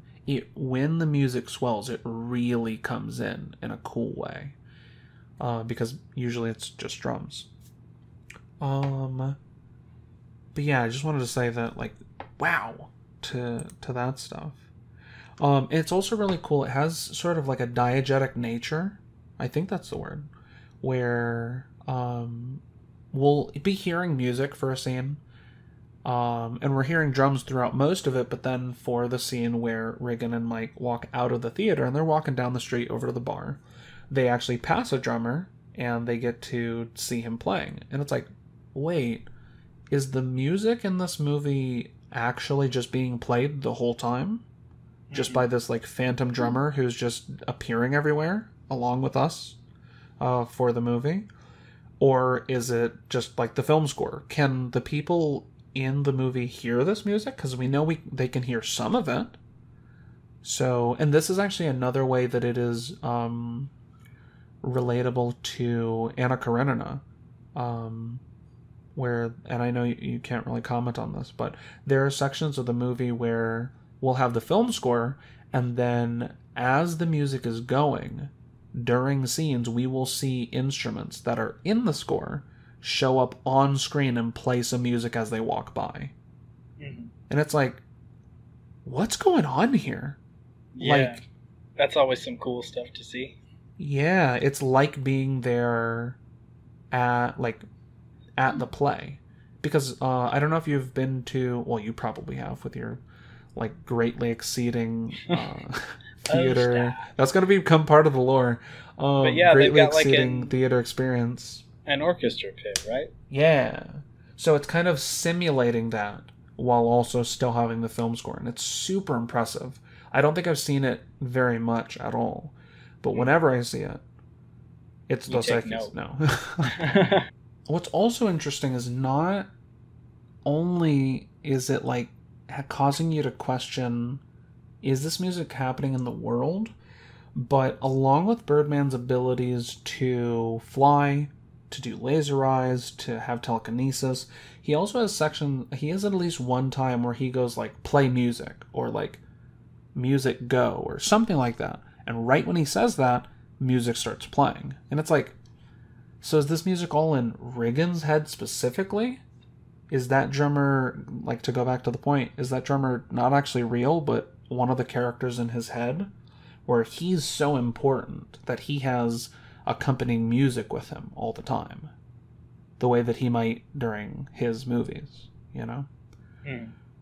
And the fact that it is mainly comprised of drums, I think causes the soundtrack for this movie. And I don't know if they sell the soundtrack. I'm going to look it up as I am bringing this up. But, because I might just buy it, because wow. But the fact that it is mostly drums for the movie causes the soundtrack to really stand out from most other films. There are movies, even movies that I really like, where I couldn't tell you squat about the soundtrack because it's just like pretty much just like any other movie soundtrack. You know what I mean? It doesn't really have anything that's bringing things to the forefront. And I really appreciate music in movies. I want to have a podcast episode where we just talk about our favorite film composers in the future. But at the same time, there's just some stuff, and I'm not going to call out names again because I'm above that, at least until we get to the composers episode, that I just don't really feel have music that stands out, you know? But this stuff, like, I'm kind of going in circles, but because it focuses so much on the drums, it's really there. Are there any other things that you wanted to say about the music? I think that's all I had to say. Oof. I'm not going to be able to find this. Oh, I just realized Birdman is also a rapper, so this is going to be hard to find if I'm looking for it. There's a rapper named Birdman? What? I think so. I've never listened to his music, but that brings us to the last section of our podcast. I know there's some listeners who go, no, continue, go forever. But I don't think that that's possible. So, sorry about that.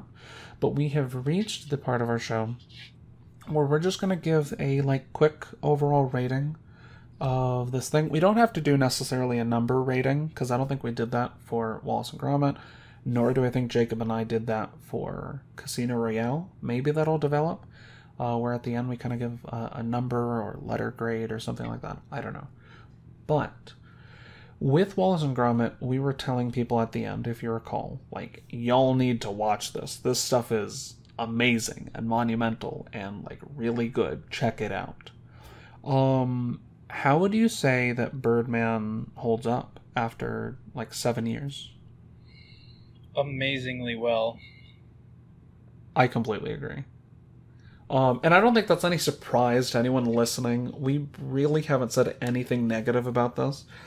And there's actually another positive thing that I want to say about this, that I think that there is a lot more depth in this movie than I have even discovered yet. And I haven't, like, seen it a bunch of times, at least not compared to movies that I have seen a bunch of times, like in terms of comparison. It's nothing.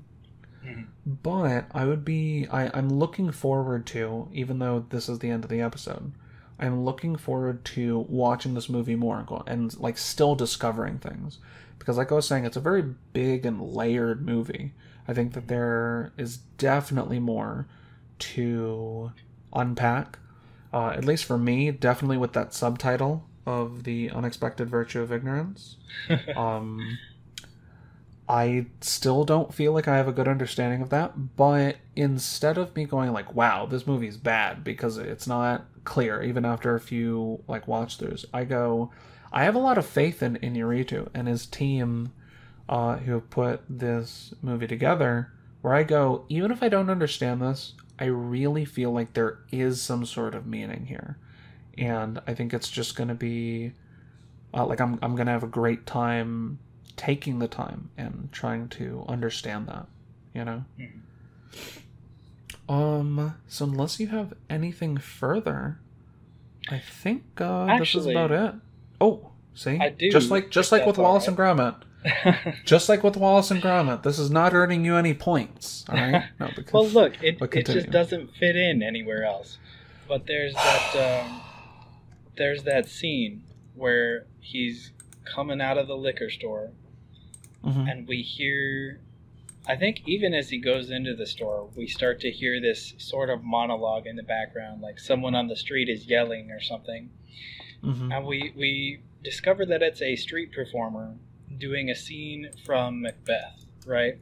He says, "Life's but a walking shadow, a poor player that struts and frets his hour upon the stage and then is heard no more.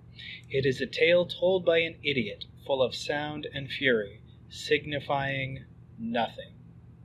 All right, and I think there are a lot of themes in there that are relevant to the movie. It's a little, it's maybe not necessarily treated that way. Like, the guy stops and he's like, "Oh, is that too much? I'm just trying to show you that I got range." You know, he talks directly to Riggan, and Riggan's like, "I don't have time for this," you know. He seems a little creeped out by it. Well, yeah, I mean, it was kind of creepy. No, yeah, I'm not going like, wow, he was creeped out, what a loser. I'm just going like, that's kind of the emotion that he seemed to have for this. But there are certain themes here, like a walking shadow reminded me of the dark form of Birdman walking in step with Riggan, you know, shadowing him effectively. A poor player, and of course it's talking about strutting and fretting upon the stage, which obviously this is all about a stage. Like, the main set piece is the theater, you know. Yeah. That's interesting. And it speaks to the meaning of things, you know. It's a tale told by an idiot, you know, it signifies nothing. What is the meaning here? You know? Yeah. And it's whether that's a message to us, the audience, or whether that's a commentary on how Riggan feels, I leave to you. But there's definitely some significance to that quote specifically being used. Yeah. In the same way that we see Carver's work show up repeatedly. Yeah. No, and I think that adds to my point of saying, like, even with as long as we've talked about this, and we've been talking about it for a bit, I just checked, but even as long as we've been talking about this, there is still more to unpack here. And actually, I guess how I want to leave this is, I want to challenge you guys. If you haven't seen it, I hope that we've convinced you to check it out, because no matter how good we have tried to paint this, I think it's even better.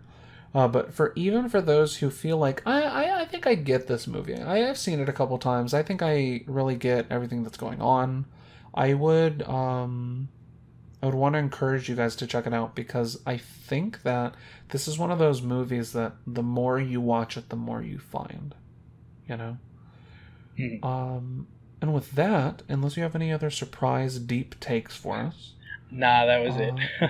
Alright, then we are going to end it here. It was really great spending this time with you, Atlas, talking about Birdman. And I want to thank everybody who took the time to listen to this. We really appreciate your support, especially this early on in the kind of lifetime of this podcast. The venture. There you go. I could have been more on brand with us on this Voltaic venture. There we go. I'll just edit it and post. I will sound like the cool one here. It's fine. We'll edit it. But if you guys have any comments in terms of all the things that I was saying before, but anything that you feel we are doing really well, or maybe things that need to be improved on, as always, I want to be open to criticism, so please let me know. Leave a like if you liked it, and subscribe if you would like to have access to further or like future episodes. All right, so we hope to catch you guys next time. Until then, Itordi out.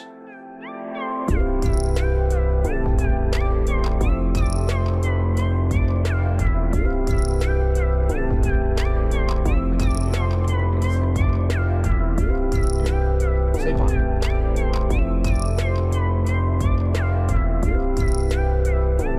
Oh, I was gonna have you. I was gonna.